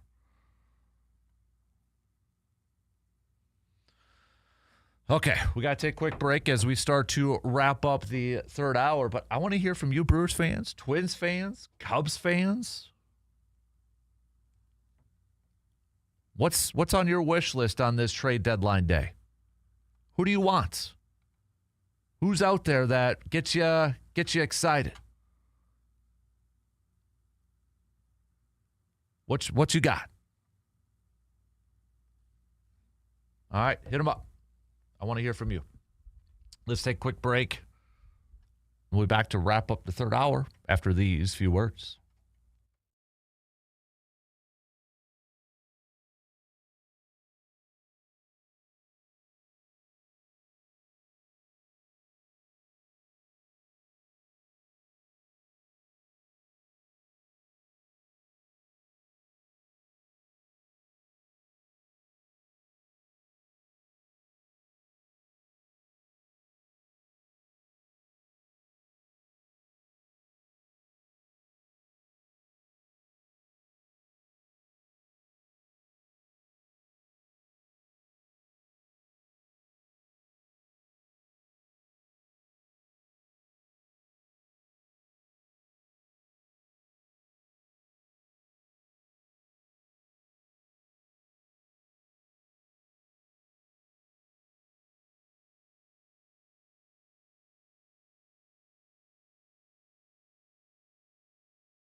What's the latest and greatest going on at Hy-Vee in Eau Claire this week? Well, make sure, first of all, you should be always following the Hy-Vee Facebook page on Facebook.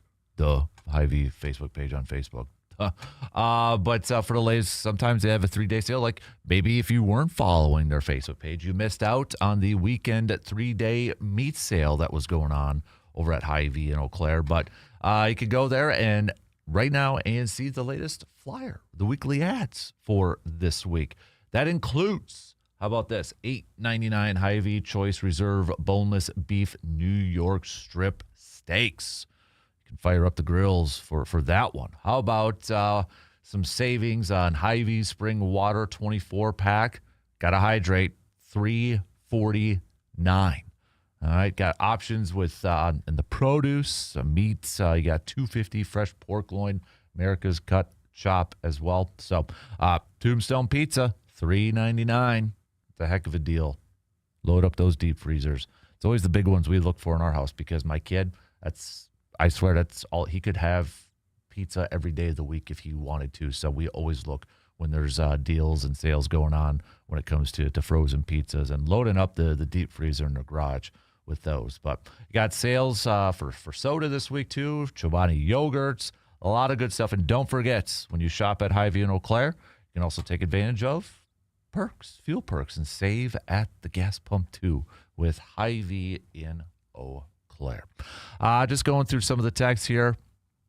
It seems like Casey Mize is the guy that a lot of people are hoping the Brewers get. Looks like the Phillies are trading right now for Luis Arraez. So he is on the move. Anybody hoping that somehow I really didn't see that one mentioned as a Brewer. I don't know if anybody was maybe hoping that he could be convinced to play elsewhere besides second base, but looks like he's going over to the Giants, or to the Phillies from the Giants. All right, National League teams making moves. Dodgers made a move, Cubbies made a move, Phillies made a move. Does it make it more important, in your opinion, for the first place Milwaukee Brewers? The Milwaukee Brewers that have the best record in Major League Baseball as we open up this week by a game, half game, over the Dodgers. Does it make it more important, though, seeing the Cubbies, Dodgers, and Phillies making moves that the Brewers have to make some moves to counter that? Do you think they have to? Maybe specifically from the Kevin Gausman going to the Cubs standpoint? Tyler Mahle went to the Braves. So, I mean, there's other teams in the National League that are making some moves that are going to help their team for this season, for this regular season, and in their cases, hopefully a long postseason run.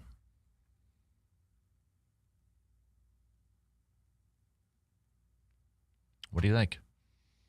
I do. I don't want to get caught up in that whole. I don't want to get caught up in that whole. Got to make a counter move because of another move, because of another team making another move. But it's hard not to see, some of these National League teams getting a little bit better. Will it be enough to catch the Brewers? Will it be enough to take down the Brewers in the postseason? That remains to be seen.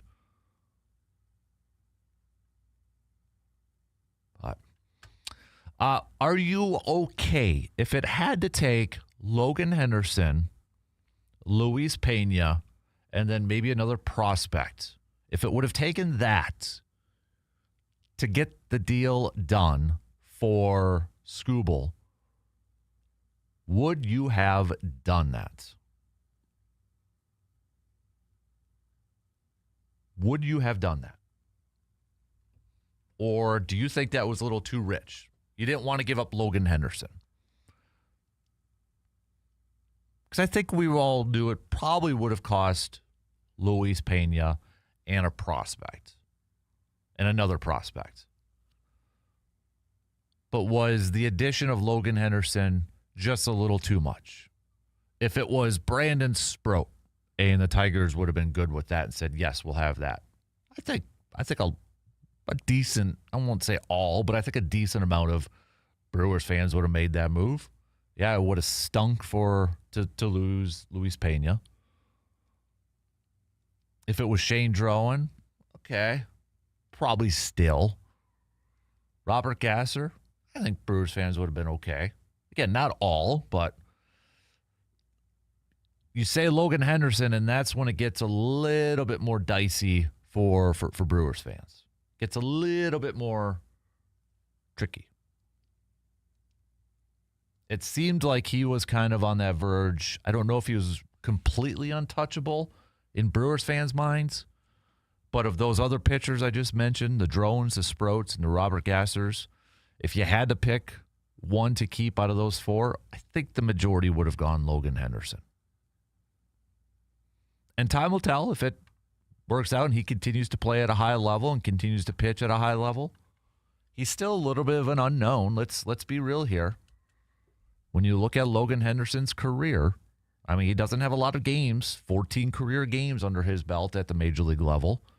He's been pretty darn good in those 14 games, though, with an 8-1 record and a 2.34 career ERA. This season, 5-1 with a 2.66 ERA in 9 games started. So, yeah, dude's putting up some really good numbers. And when you look at what he has done this year, and it's a small sample size. It's a very small sample size, but what you've seen from him this year, there isn't anything really that you're like, oh, man, I'm nervous about him starting a game. There shouldn't be. I mean, dude's played really well, and hopefully he continued to play at this high level because by all accounts, unless we get really surprised by a trade today, Logan Henderson is going to be a key player in the postseason for the Brewers. They're going to put a lot on his arm, a lot on his shoulders. And from the 14 games that we have seen throughout his career, is that asking a lot? Maybe. But guys pitched at a high level. Kyle Harrison, he's going to be coming back here pretty darn soon, probably this week.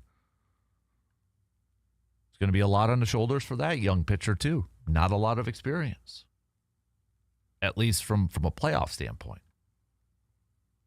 And then, of course, Jacob Mizorowski.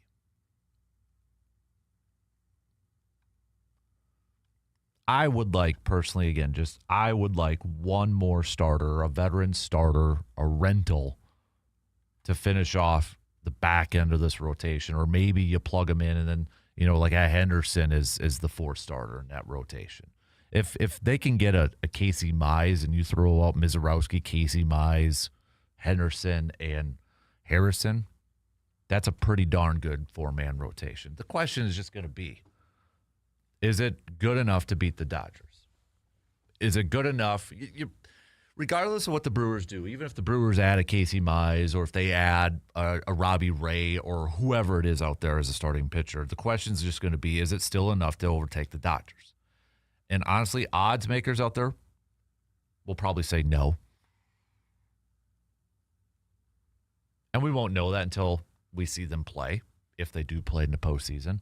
But I think you have to throw this in there. If it increases your chances, if it makes your odds better, if it makes your chances just a little bit better, you take that, don't you? You try to improve those odds. You try to improve your chances of beating the Dodgers.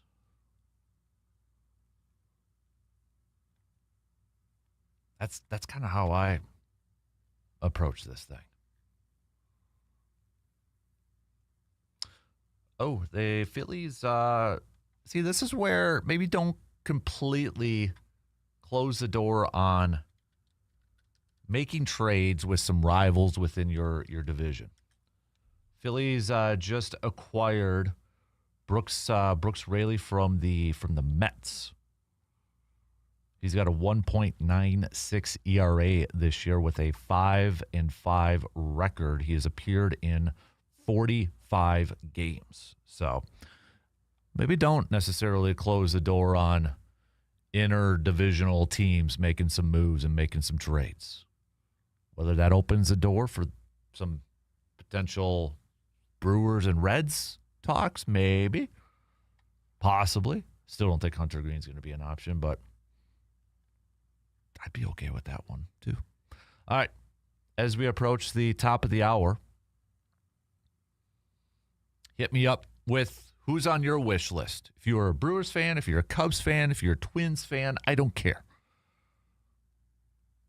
Who is at the top of your wish list, or who are some of the names that you want to see the Brewers maybe come away with by the end of the trade deadline today? We're about 8 hours away from this thing. And right now, it's rocking and rolling. Luis Ariz, Brooks Raley to the Phillies, Jose Soriano to the Blue Jays. Deadlines are spurring some actions here after Skubal got traded over the weekend, Peralta, Kevin Gausman. So here we go. It's starting to trickle down here a little bit. Or maybe you're like, nah, Skubal was the only guy I wanted. If you're a Brewers fan, Skubal was the only guy that I wanted, so I don't want anybody else. All right, that's fair. Just let us know. Okay. All right. VFW Post 305, best and the worst of the weekend. So you can continue to send those on over too, if you like. What was the best of the weekend and what was the worst of the weekend for you? Have a little fun with this one. All right. Maybe it doesn't necessarily have to be sports specific, but make it appropriate for this program. We're a family-friendly program. So, but best and worst, send those on over. Worst for me, my left leg, lower left leg, it looks like I maybe did weight day for just that one leg. Wasp season. Worst of the weekend. It's killing me right now, man. So, best of the weekend, being at the ballpark all weekend with a bunch of kids for baseball. That was the best of the weekend. So, all right, shot clock's going to cut me off.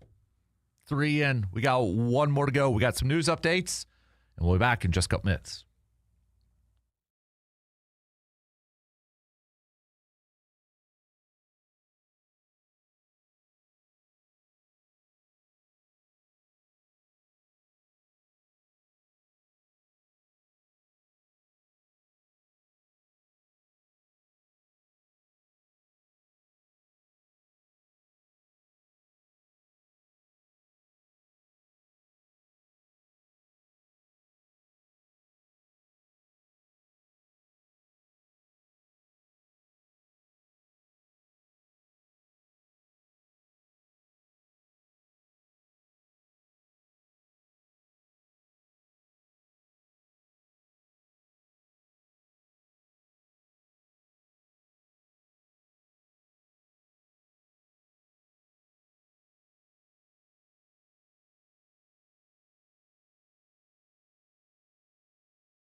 All right, here we go. Final hour. Kick it off right now on this Monday morning. Thanks for hanging out with us.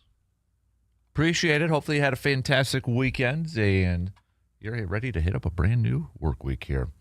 Whether you're listening on the radio dials, 105.1 FM, 790 AM, maybe streaming us up online at sportstalk1051.com. You've got your Alexa devices.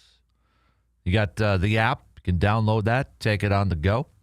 You've also got the video stream that's up and rolling right now on YouTube. Multiple different ways for you to be joining in on the conversation. You can hit us up with some messages in that Section 105 chat on YouTube, or hit us up with a text on that bullpen line, 715-830-1912. Coming up in just a little bit, Justice Cleveland, WEAU 13 News, Sports Scene 13 is going to be joining me here. We'll do some local sports roundup brought to you by Carpet City Flooring Center. I know we got high school football season and practice getting underway. Starting tomorrow, that fall prep season getting here before you know it. The Express, they've clinched a playoff spot. It's the final week of the regular season for the Eau Claire Express, and you're going to have a lot of opportunities to catch some games this week at Carson Park. They're home today against Duluth, on the road tomorrow against Duluth, and then Wednesday, Thursday, Friday, Saturday, all at Carson Park. Thursday is our final Tailgate Thursday game, too. Thursday, August 6th. It's our final Tailgate Thursday game. So, and then we'll do some, we'll chat some Legion and CRBL. Jim Falls, CRBL title. Congrats to Jim Falls. So, we got some of those teams. We've got playoffs, WBA playoffs, and stuff coming up this week, too. So, but we'll touch on all that with our local sports roundup, brought to you by Carpet City Flooring Center in Eau Claire. Today is the MLB trade deadline. In case you've been living under a rock, no Skubal for the Brewers. He was traded to the Dodgers. My, oh my, how surprised are we? Freddie Peralta is going to the Rays. So Rays, they were rumored as a potential target for Skubal. They pivoted and got Peralta. Cubs were rumored as a potential target for either Skubal or Peralta. They pivoted, got Kevin Gausman. And the Brewers, they acquired a AAA pitcher and catcher so far. Fits the Brewers, doesn't it? Can't be too surprised that that's been the move so far for this Brewers team. I say so far because, well, they do have a couple of roster spots opened up. So deadline's not done yet. Not over yet. So hopefully, maybe, possibly, however you feel, Brewers will have some moves up their sleeves today. We had some moves already. Luis Ariz is traded to the Phillies.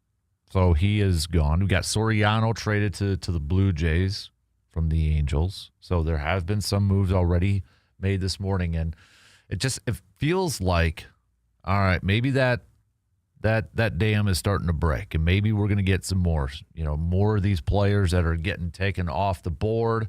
The deadline is coming. We are less than 8 hours away now. Will teams get a little desperate? Will there be more moves, big moves? I mean, you've got Reed Detmers out there, Robbie Ray, Clay Holmes, possibly Foster Griffin, Casey Mize. You've got Emerson Hancock, Trevor Rogers, George Kirby, Dustin May. There is a lot of starting pitchers that are out there. Even if some of the bigger fish have been caught, the bigger fish have been reeled in right now, I think there's still some guys out there that can definitely help this Brewers team this season. And there's a few names on that list that I just mentioned that I would be A-okay.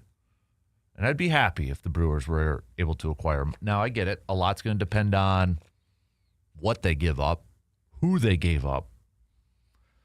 But I'm focused on 2026 right now. I'm focused on the now. I want a championship now. I want to compete for a championship now, Not in 2028. I would love to do it in 2028. I'd love to do it in 2027. I'd love to do it in 2029. I'd love to do it in 2030, et cetera, et cetera, et cetera. But right now it's 2026, and we got a team with the best record in Major League Baseball by a half game over those pesky Dodgers, who they got better too. And I think it's evident that Brewers have maybe a couple holes here and there. They could improve the depth. They can improve in a position here or there. So let's do it, man. Let's do it. Why not? Right? Is there, and we've focused so much on pitchers, and rightfully so, starting pitchers, but is there a position player? I've been asking, who do you want on your wish list? And it's been all pitchers, but is there possibly a position player out there that you would maybe like to see the Brewers go after? I'm just kind of looking at some of the, because you're probably thinking third base, right? Who's a potential third base option? That's a tough one. There's not a ton of availability out there. And unless you're going to try to convert a shortstop to go over there with maybe a couple months left of the season. That's kind of your best bet. And, I mean, the Brewers have done it before with second base and Travis Shaw and moving him over there, but would they do it again? Would they potentially do it again? It's tough to answer at this point. I still feel like the Brewers are going to make a move. I truly believe that they're going to add a starter. I think they are. And I think they're going to add another bullpen arm. I don't think that they will add another position player. We'll talk more about it a little bit later on this morning. We're going to take a quick break. JC and EC is going to be joining us. We'll be right back in just a couple minutes.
He's back from the Dakotas.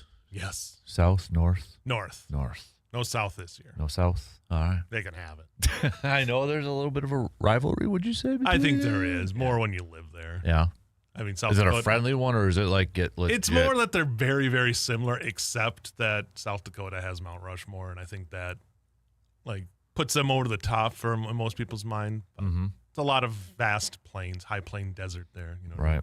Yeah. Well, welcome back, sir. Thank you. Good to be back. Yeah, we rolled in last night, so it was always fun when you're driving back and you know, traffic on 94 in the middle of Minnesota, God, yeah. like 3 different times. Not in the actual cities, but just on 94. 94. Just, hey, let's bottleneck this, but not tell people it's going to bottleneck. And then you're sitting in traffic for 15 minutes. Yeah. Nothing more I'm okay if I'm bypassing the cities, stuck in traffic, because I expect that, which there was no traffic in the cities. But, yeah.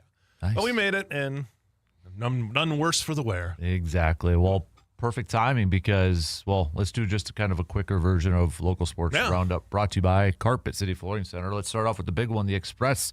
Even with a week left, they've already clinched a postseason spots in the second half. What a run, and the momentum they've had this whole second half. Yeah. You saw it towards the end of the first half, and they just carried it over 2 times, and then have just been playing some great baseball. And it was fun kind of watching from afar, just seeing how they just kept that trend going here this last week, and then to clinch this early and now know that you're not, you don't want to take it too easy because you want to keep those competitive fires going. But for both them and lacrosse, it's get ready for the playoffs because you're both already in. So great job, and congratulations to that organization.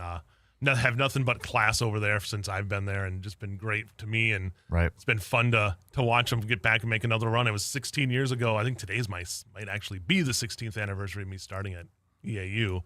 And when I got here, they were in the midst of a pennant race.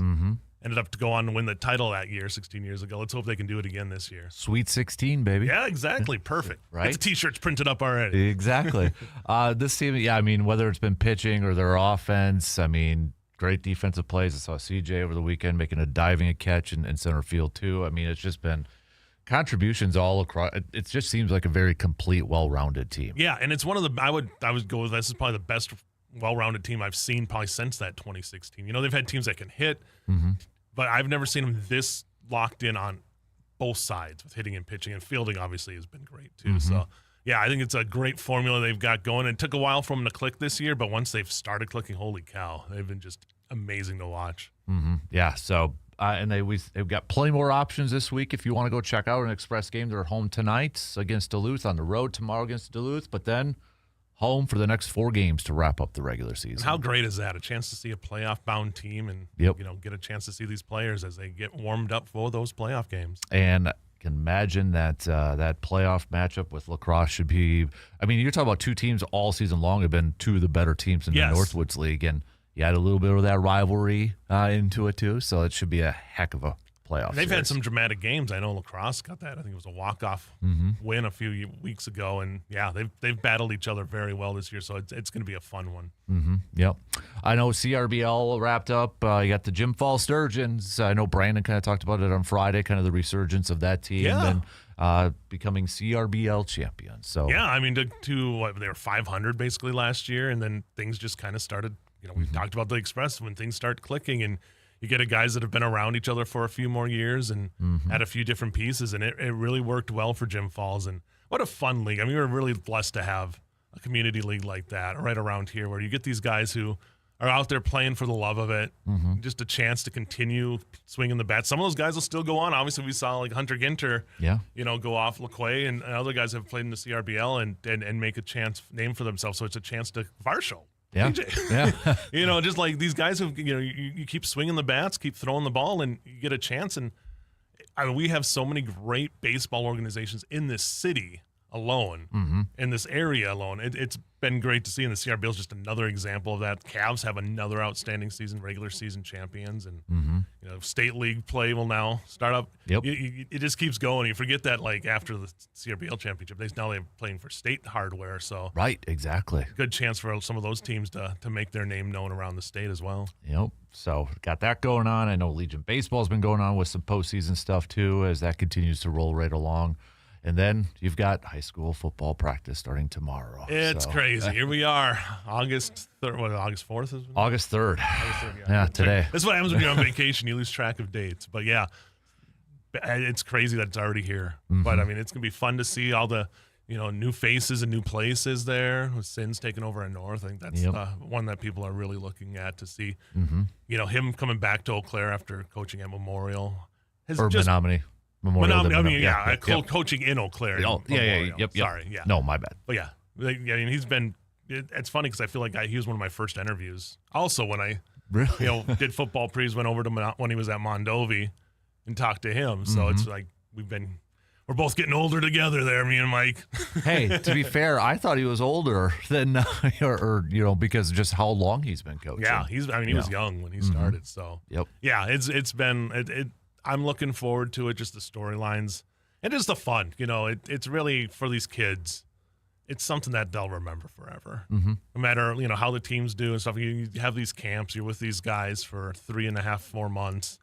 And a chance to go out there and play some football. Yep. It really is a unique experience, and I think for thousands of kids in this area, it's going to be a fun fall to see what they can do. Right.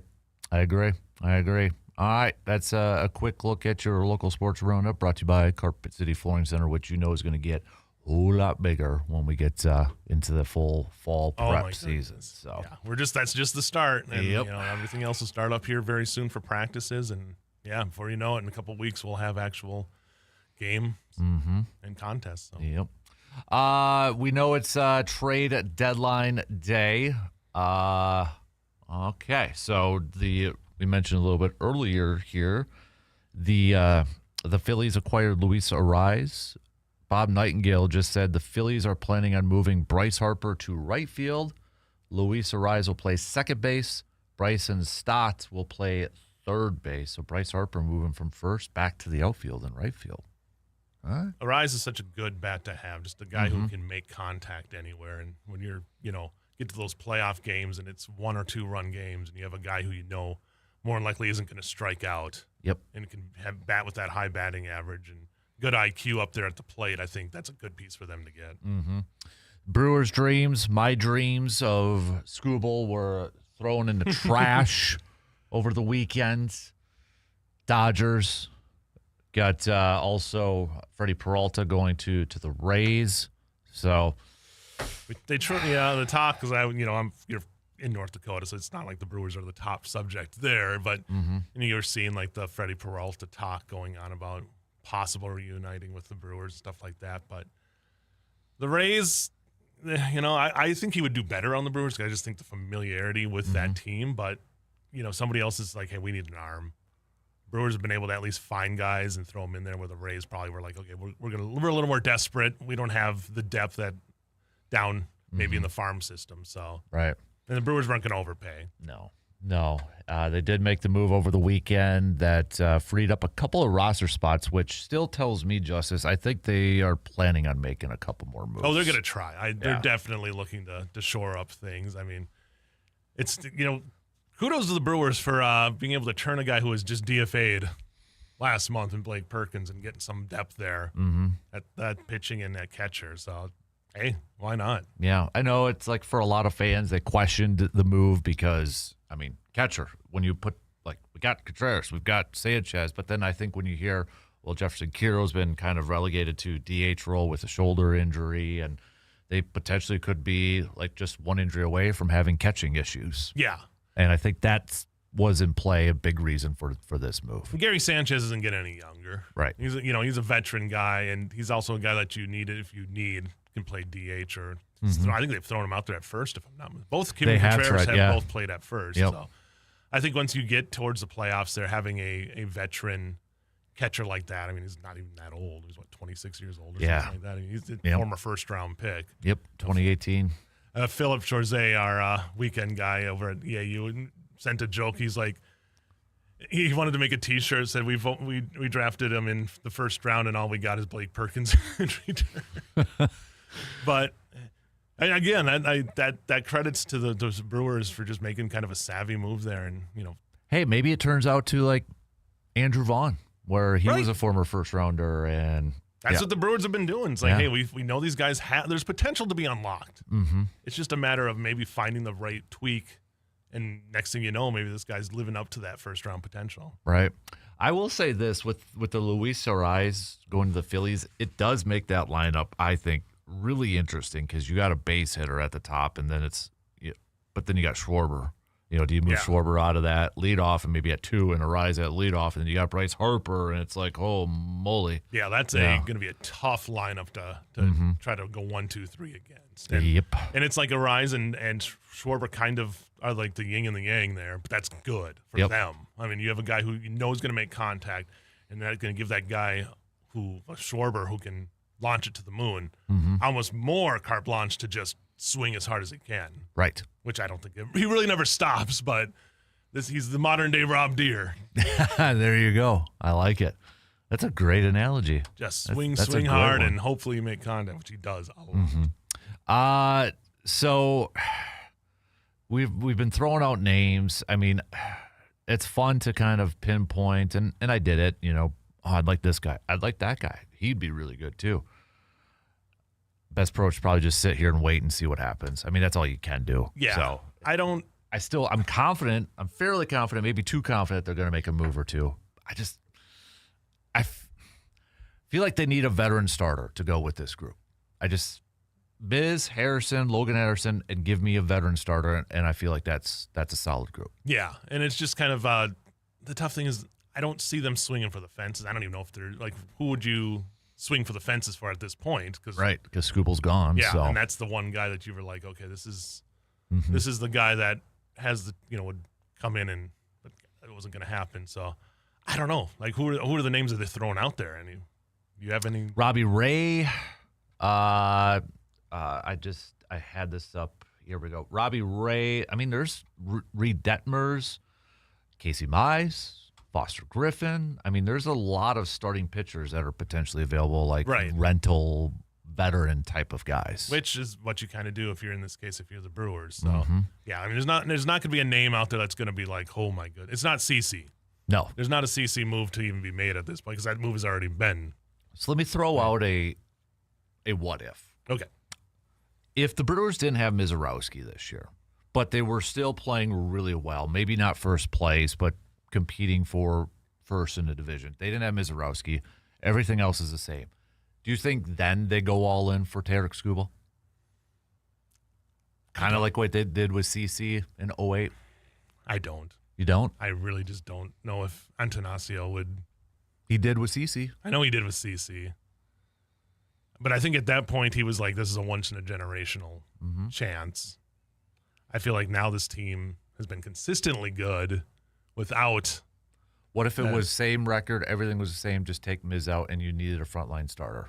Like it was evident that you needed like number somebody one. had just went out or something. I think then you kind of make the. I mean, you have the pieces in the minor leagues. Right. But they're to the Brewers' credit, they're a team that's like, we do not want to give up highly touted pieces in the minor leagues because we know right now that's their way of competing. Is like developing those guys in the minors. They're not the Dodgers, they're not the Yankees where you can, okay, well, we have one or two. If we have a good guy in the minor leagues, there's a good chance that he's maybe not going to actually ever make it up to our roster because we're going to flip him for somebody who's proven. So that's where I think it's a little different than it was, to say 2008, when they didn't really have, they had everybody who was those main minor league guys were up on the roster. Like Braun was there. Giovanni was at that point like young still. I think he was injured that most of that season. That was where he got injured early in the year. Giovanni did, and then he came back postseason. Late. Yeah, it was that weird covering first base. Yeah, and the Weeks and Fielder and Hardy and all those guys were making their already. So I feel like now that they have, they just don't want to risk parting with those younger guys because they know salary wise it's a lot easier to lock up like the Churio deal, one of those guys than it is to rent a guy for a year and then lose maybe a generational guy to some other team. I just feel at some point is there too much of a log jam though? Yeah. I was looking at like where does Jet Williams fit in this whole thing now when you think about it? Because you've got Madej ain't going anywhere. Yeah, exactly. He ain't going. Luis Pena is your second best. He's in high A, but maybe he's the Bryce Terang replacement if Madej is a third or Cooper goes to third and whatever. Yeah. But then it's like, okay, if that's the infield, and then you got an Andrew Fisher who's just raking right now, who's a third baseman, maybe he can convert to first. But where does a guy like a Jet Williams, when he's a top 5 prospect, fit in this whole thing? Yeah. That's the tough part. And it's a good spot to be in, but there's gonna be tough decisions with these veterans. Like I'd love to see Turang locked up. Oh God, and be a Brewer for life. Mm-hmm. But who knows? I mean, again, with whatever's going to happen next year, I don't know what we're going to see. Right. If there's no baseball next year, then what happens with all these decisions? Yep. Like, what do you do with a Bryce Turang then? Coming up for 2028. This is going to, if there is a lockout, which there's going to be a lockout, it's just a matter of how long. Yep. What are we going to see with these contracts, and what are teams going to do? And that's where I would be okay if it was a rental for the Brewers. Yeah, because then you're not locked into that person for another year when that year might not even exist. Yeah. And I have no idea what happens with the salaries with a I don't know if it just rolls over or what, that sort of thing. I mean, that would probably be a part of the negotiations. I will ask you this question. Was the Scuba going to Los Angeles, was this almost like Major League Baseball in a way? The owners maybe not self-sabotaging, but in a way to say, hey, this is why we need a salary cap. Well, and our guys couldn't do that. Like the Dodgers, we wouldn't do this if we had a salary cap, but you made us do it because there isn't. Like it's one of those. Is that? I don't know. It's just because the package that the Tigers got back, didn't seem. I mean, I'll be honest. I don't know a whole lot about practically anything about the Dodgers farm system. Yeah, I'm the same way. Yeah, but reading, I saw some grades of it, and there were a lot of people saying C plus what the Tigers got in return. Dodgers got an A. But it's like that's what it took to get him, and it didn't feel like that's all. Right, and I feel like the Brewers could have put up a comparable package to that. So then it's like, to that point is like, oh God, is there collusion and all that stuff going on to try to say hey, see, Dodgers did it again. This is why we can't be doing this. Right. So I mean, if you're the players, this is, I think, plays out better on their side because they can be like, hey, look at this. Somehow this owner got this when there was probably again, we don't know. Right. But there was potentially better packages out there. Yeah. So it's this off season, it is going to be a mess. Yep. So enjoy this season because I think we're in for feet in the ground, no one wanting to budge for a long time, which is stupid because baseball knows what that does to their game. Mm-hmm. And that's where I'm anxious to make moves because I don't want to miss out on baseball for next year. Yeah. That's the other part of it for me. As long as this, the season has to finish, which from all accounts, there's not going to happen. They're not going to do a 94. Right. 94 was maybe the stupidest move on both sides. Yeah. You lost so much goodwill with fans. Yep. So you can't do that. But yeah, I mean, it just, hearing that move, and it wasn't even like it was that out of left field. So of course the Dodgers got him. Right. We when it first starts, all these moves are going to get talked, and then the Dodgers are going to come in and that's what happened. Yep. So should it be possible to do that? No, but this is the way the system is set right now. Yep. And the owners act like it's, we need we can't police ourselves. It's like, okay. Yeah. But then you go and it's convoluted. Both sides, it's convoluted. Obviously, the players want to be paid and want to maximize the amount of money that they can get, so that's why they don't want a salary. But both of them are almost like, yeah, we want to do this, but we really don't want to do this because, A, if you're the Dodgers, you can just continue to compete and destroy teams, out there. Well, if you're the players, obviously you want the money. So it's a mess. It is. All right, let's take a quick break. We'll be back after these few words.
We are on to the second week of training camp in Green Bay. Not fully a weekend since it started on a Wednesday, but you get the idea. Yeah. We're a few practices in, and today's the first day that the pads go on over in Green Bay. I missed all the padless practices. You missed everything, dude. I mean, that's what I was asking, too. Maybe you going back to the Dakotas is what got Tuck Kraft off the PUP list. There you go. Yeah. He's like another Dakota boy. Yep. South Dakota boy. South Dakota. But, yeah, he returned to practice. I don't think he's going to be suited up in pads, but who knows? Yeah. Kind of ease him on in and knock some of that rust off. But Kid gloves with him, man. You don't want anything to, because, I mean, the way the season turned when he got injured, Yep. you want him out there at 100%. And I mean, the way he's been working at it, I think he comes back. I think he might be even better than he was, which will be amazing. Yep. The guy has the best attitude. He really does. He is so grateful for the chance he's getting. You know, he's talked about him. He's like a guy who come from where I did in South Dakota, playing 8-man football, to have a chance to be a star in the NFL. He totally appreciates it, and he gives back as much as he can. So I would love to see. He's an easy guy to root for. Really is. Here's the other part too that I think should resonate really well with fans. He doesn't have to come back right now. No. He could be sitting out wanting that new contract, coming off that ACL, and still saying, you know what, I'm not going to go out there. I'm not going to push it. Right. And he could be Cost himself money, but that potential that's there. Yep. Because he still technically has come back a little bit earlier because it's the whole 9 months and it's still under 9 months. Yep. So, I mean, that should resonate with fans. Is like, hey, this is a guy that wants to go out there and play. Right. And he's not holding out for more money. He's not, going to risk it. So I think that endures himself to a lot of Packers fans too. Yeah, I think he knows that he's made a legacy already for himself, and he wants to continue, down that path that he's created. And if that means he gets the bigger contract, it does. But he also wants to be an example on the field. And no one could blame him if he was like, okay, I want to be careful here because it's going to cost me millions of dollars if I come back and I re-injure it right away. Yep. So the one that always I think of, and this is a long time ago now, was Javon Walker. There was a little hubbub about him wanting a contract, and I remember and Favre told him no, just go out there and play. Yep. And what does he do? Like the second game back or something like that. It's like the Lions. He tore his ACL, I think, right? Yeah. And then never really got that payday. Nope. Bounced around a little bit, but yeah. So you always wonder. It's like in a blink of an eye in the NFL, it can be over. I mean, the medical technology is so much more advanced in the last 20 years than it has. That guys get another chance to get out there. I mean, it used to be an ACL, MCL, any of the ligament tears there, you were out for a full year. Like you wouldn't play that whole next year. It kind of was like Tommy John surgery. Yeah. Like there was no chance. Now these guys are, for Tucker Kraft to be where he's at already at training camp it just amazes me with the technology, the medical technology, and just how great they are at doing their job. Well, heck, even Patrick Mahomes, who tore it, week 16, 17, whatever it was, and he's already cleared to go out there. And Rodgers coming back almost as quickly as he did. And Adrian Peterson back in, he tore it the last week, and then what's he do the following year? Wins MVP by rushing for over 2,000 yards. So it is amazing. You can't doubt the work ethic of these guys, too. Right. That's why they're world-class athletes, and I think Tucker Kraft's right there. And I really, really hope that he can come out.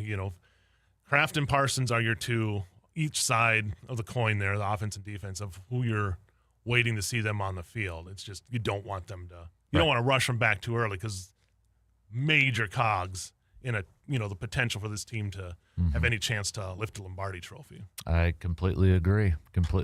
So that will continue to roll on this week. So we're going to actually be talking with our good buddy Rob at some point this week too. Oh, Rob. So, yeah. Had breaking some news there last week and keeping busy. I'm sure he's hoping to break some bigger news on contract news coming up here. So yep, yeah, it was cool because his oldest son too, I believe, just got hired. I think he's like the basketball player development director for an AAU team. Oh, nice! In the state of Wisconsin too, while still playing college hoops too. So yeah, but excited to see Hogan play for the Blue Gold sophomore year.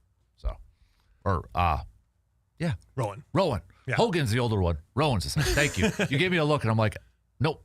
Yeah, Hogan, Rowan. Yeah, and before you know, that'll be starting up too. I know, dude. It's like once summer is just so fast. Here, it's Justice Cleveland's. Maybe this could be a sponsored segment at some point. Of Justice says summer goes by so fast. Yep, it does. There you go. It's that. It's that thing on that used to be on Twitter all the time that somebody would just tweet it every Friday. It's the weekend. Yeah, and it's Daniel Craig. Yeah, the SNL thing. Yeah. Yep. Justice, summer goes by fast. When you get older, you have kids, it goes by super fast. Mm-hmm. Yep. All right. Tell you what, let's take our final break here. We'll be back to start to wrap things up. We've got some picks. Last call for any predictions for maybe some potential Brewers trade candidates at the before the deadline at 5:00 this evening. Will the Brew Crew make a big move, or will they stay in pat, or maybe just add some player you probably never even heard of, and it will frustrate the heck out of you?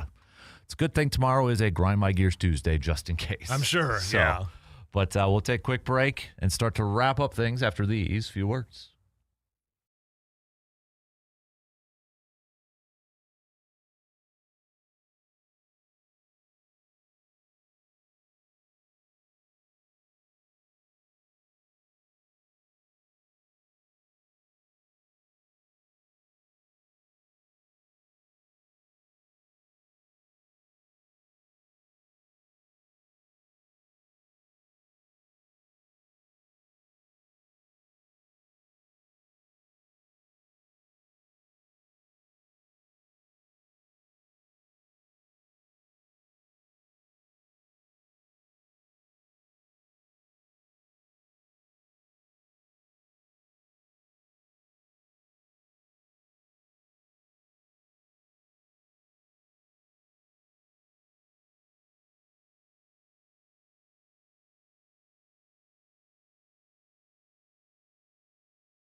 All right, wrapping it up. I know Matt LaFleur just began or is about to begin his press conference, chatting with the media before practice today. Perfectly manscaped, ready to go. Yeah. You know what? I'm kind of excited to check out in a couple of weeks when I go down the new media room for the press conferences, because that's new this year. Maybe for us media, you've been there before, and I've been in the old one just for something else, but that'll be it looks cool and it does. different. So it's crazy because, I mean, it was the same room for me, for 20 years. So I think it's an old team meeting room that they converted Yeah. to it. So It's going to be cool. I mean, I don't think I really got to experience a whole lot. Like, obviously, we were working on stuff last year, but not all of it. But I saw, I think it was during the draft when they first kind of showed some of that stuff off. So, yeah, it's really cool. I mean, I think give props to the Packers. They know how to advance and keep things moving. And like the locker room last year, or 2 years ago now, I guess it was. But when they redid the locker room, it's like, okay, I thought the old one was good. And apparently they redid like the weight rooms this year too, because Micah Parsons was just bragging that up. Yeah. So make your players happy. Yeah, I mean, you've always had good facilities, but to keep evolving and knowing that you can't just rest on your laurels. Any sports, any organization knows that. Like, if you let it just go, at some point you're going to be behind. Yep. So they're looking at it like, okay, we got to keep this going. And yeah, when you can impress somebody like Micah Parsons, who I'm sure when you've seen some of the stuff that the Cowboys, Jerry Jones isn't one to not spend money on facilities. Yep. That if you're impressing him, you're doing a pretty good job. Exactly. So, well, let's do some baseball picks, shall we? Let's do it. Not a lot of games here today on the trade at deadline day. So, one of those is the Brewers, which we'll get to here in a second. But we've got Washington taking on the Phillies. Well, the Phillies now, I mean, come on. They got to catch up to the Braves? I think they might. Washington's not having a bad season. They're right around the 500 mark. But I think the Phillies, I don't know if Arise will be in the lineup. Probably not, because that just happened. Yeah, I don't know. I don't know how quick that They were in San Francisco. Oh, I don't know if they were in San Francisco, because they played the Brewers in San Francisco, but that. Right. So where would... I would say they're going to give them a day. Yeah, well, yeah, because the Giants are at Texas. So I'm assuming they were in Texas this morning or last night. And I don't know. That's a lot of flights to, hey, we're going to stick you in the lineup. Yeah. So I wouldn't... He's probably on the bench or something like that. Or maybe just coming in when he... Yeah, that's true. Yeah, because, I mean, you forget these guys have lives back in these towns that they're from. In San Francisco, he's got an apartment there, and that's got to be a crazy try to figure out what you're going to do with your stuff. Exactly. Cardinals, Yankees. Ooh, classic matchup. Teams with the two most World Series titles. Yankees are throwing out Cam, possible Cy Young Award winner. Michael McGreevy going for St. Louis. I'm going to go with the Yankees. Cardinals kind of a little backslide here. Yep. They were really competitive there in the first half, and it's kind of slid back here in the second half. Yep. I'm going to go Yankees, too. Let's do Giants-Rangers. Logan Webb on the mound for the Giants. Yeah, Rangers. Rangers still in the playoff chase. I mean, how many teams are just right there around 500? It's amazing the amount of teams that are going to be battling for. Again, it's amazing the competitive, how close everything is this year, and then they're probably going to go on strike next year. Right. Let's do Toronto-Houston. Blue Jays making a few moves. Houston. I think Blue Jays need to find something here quick. 8 games under 500. Everybody else in that division has been playing great. So I'll give the Blue Jays a chance here in this one. Yeah, they got which is kind of, so they trade Kevin Gausman, but then, and they were rumored to be sellers, like even Dalton Varsho potentially being traded. Yeah. And then they acquired Soriano from the Angels today, who you still have 2.5 years of control with him. So kind of an interesting one. Yeah, not waving the white flag then. No, I'm going to go Toronto too. How about Tampa Bay versus Colorado? The Rays. Colorado at this point is like, do we even want to talk about them? Right. Padres, Diamondbacks. That's a fun matchup there. Obviously divisional implications with that one. I'll go the D-backs. I will go Padres. How about this? As a Brewers fan, what are you cheering for? Dodgers versus Cubs. Man, the enemy of my enemy is my friend. I guess you got to go Dodgers just because of the divisional race. It's not like the Dodgers are going to go anywhere. And Dodgers are in the playoffs. Yeah. It would be the greatest thing to see that team somehow slide and not make the playoffs. It's like the football team when you put together the all-star team and it never works out. The Eagles. That Eagles team that Vince Young was on, he called it the dream team. The dream team. And they didn't make the playoffs. Yeah, or like the NBA Lakers. Yeah. They still went to chip, but they lost. But it's like, can we just have that version where they stink then in the regular season? And can that be the Dodgers? Yeah, I think Dodgers now are what the Yankees were 15, 10 years ago now. People are just cheering against them just because of who they are. Yep. I don't hate the guys on the team. There's a lot of really likable people on Freddie Freeman and Ohtani. I don't want to like them, but I kind of do. Yeah. But, man, like, it's the organization at this point is not a fun one to cheer for. No. I'm going to go Dodgers, though, tonight. Me too. Yeah. And then finally, Brewers, Pirates, Game 1. You've got Bubba Chandler going for the Pirates, Brandon Sproat for the Brew Crew. Man, I would love to see the Brewers sweep the Pirates. A team that just has their number, oddly, this year. Like, they haven't really been able to. It's always like either they dominate the Pirates or the Pirates are, like, winning the series with them. So, yeah, I'd like to see them, go out there and. I mean, sweep would be great, but. Getting the win in the series again after you can take 3 out of 4. Yeah, not a great road trip, not a bad road trip. Basically a 6-4 road trip there that you had there around 500. So they didn't lose any ground. Or the Cubs didn't gain any ground. Right. So yeah, it'd be good to come out and get a good win against a divisional opponent. Sproat is such the wild card in this. Like, what version are we going to get from him? He's the new Freddie. Yeah. I mean, Freddie last year was consistent, but like years before, Freddie was like, okay, which one are we getting here? Yeah, that's what makes it hard. But I'll go Brewers tonight. So, do the Brewers acquire a new starting pitcher by 5:00 today? I think they do. I think they get a veteran. I just don't think it's like, again, there's not a huge name I think to be had unless there's something we don't know about. Like somebody is in play that we haven't really talked about. Just don't pull a Brewer thing. This wouldn't happen, but this is the example I'm going to say. Like, and acquire Justin Verlander. That is you have read my mind because that has been the guy that in my head on the tip of my tongue, I'm like, is Verlander like a guy that some team would go for just because he is a veteran? Right. But he's just been, I mean, he hasn't pitched a whole lot. No, because it's the Dallas Keuchel thing. They did the Josh Donaldson thing, and just don't do that one, please, and say we're going to try this. If it's a throw-in and you're getting somebody else with it, yeah. I mean, that's the thing with like Verlander. Would he be available? He's retiring, so just stay with Detroit and do the Swan song. Yeah, right? I think it'd be weird. But we've seen that happen before where guys sign with a team for their final year and then get traded for the second half. So, but just don't like do Max Scherzer, is he? I'm just thinking of those like older guys that if you really want a veteran, you go for the yeah. I don't think Sale's going anywhere. He's having a heck of a season. Yeah. DeGrom's on a team that probably is not going anywhere because they're still competing. I mean, they're guys that I think contract's so high too. That's the thing. Like, and again, how many of these guys are on other than Verlander, who's going to retire? You're still paying. I think Scherzer still has a couple of years on his deal. I think he does. Yep. DeGrom's, I mean, that's just. That would be really rolling the dice if you're going for one of these veterans that still has years on his contract, because then you're stuck if something happens. I say starter and a bullpen arm. Yeah, I think you shore it up. I mean, that's the thing. They've been good at finding hidden gems. So maybe they go with somebody and you're going to be like, I don't know who that is. And you never know. I trust that scouting department because it has been excellent. Yeah.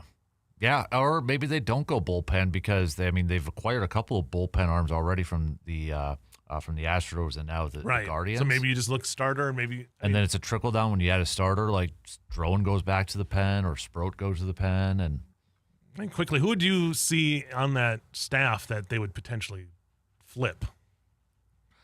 Like with a Trevor McGill, when you have an Abner Uribe there who could close, or vice versa. I like having that.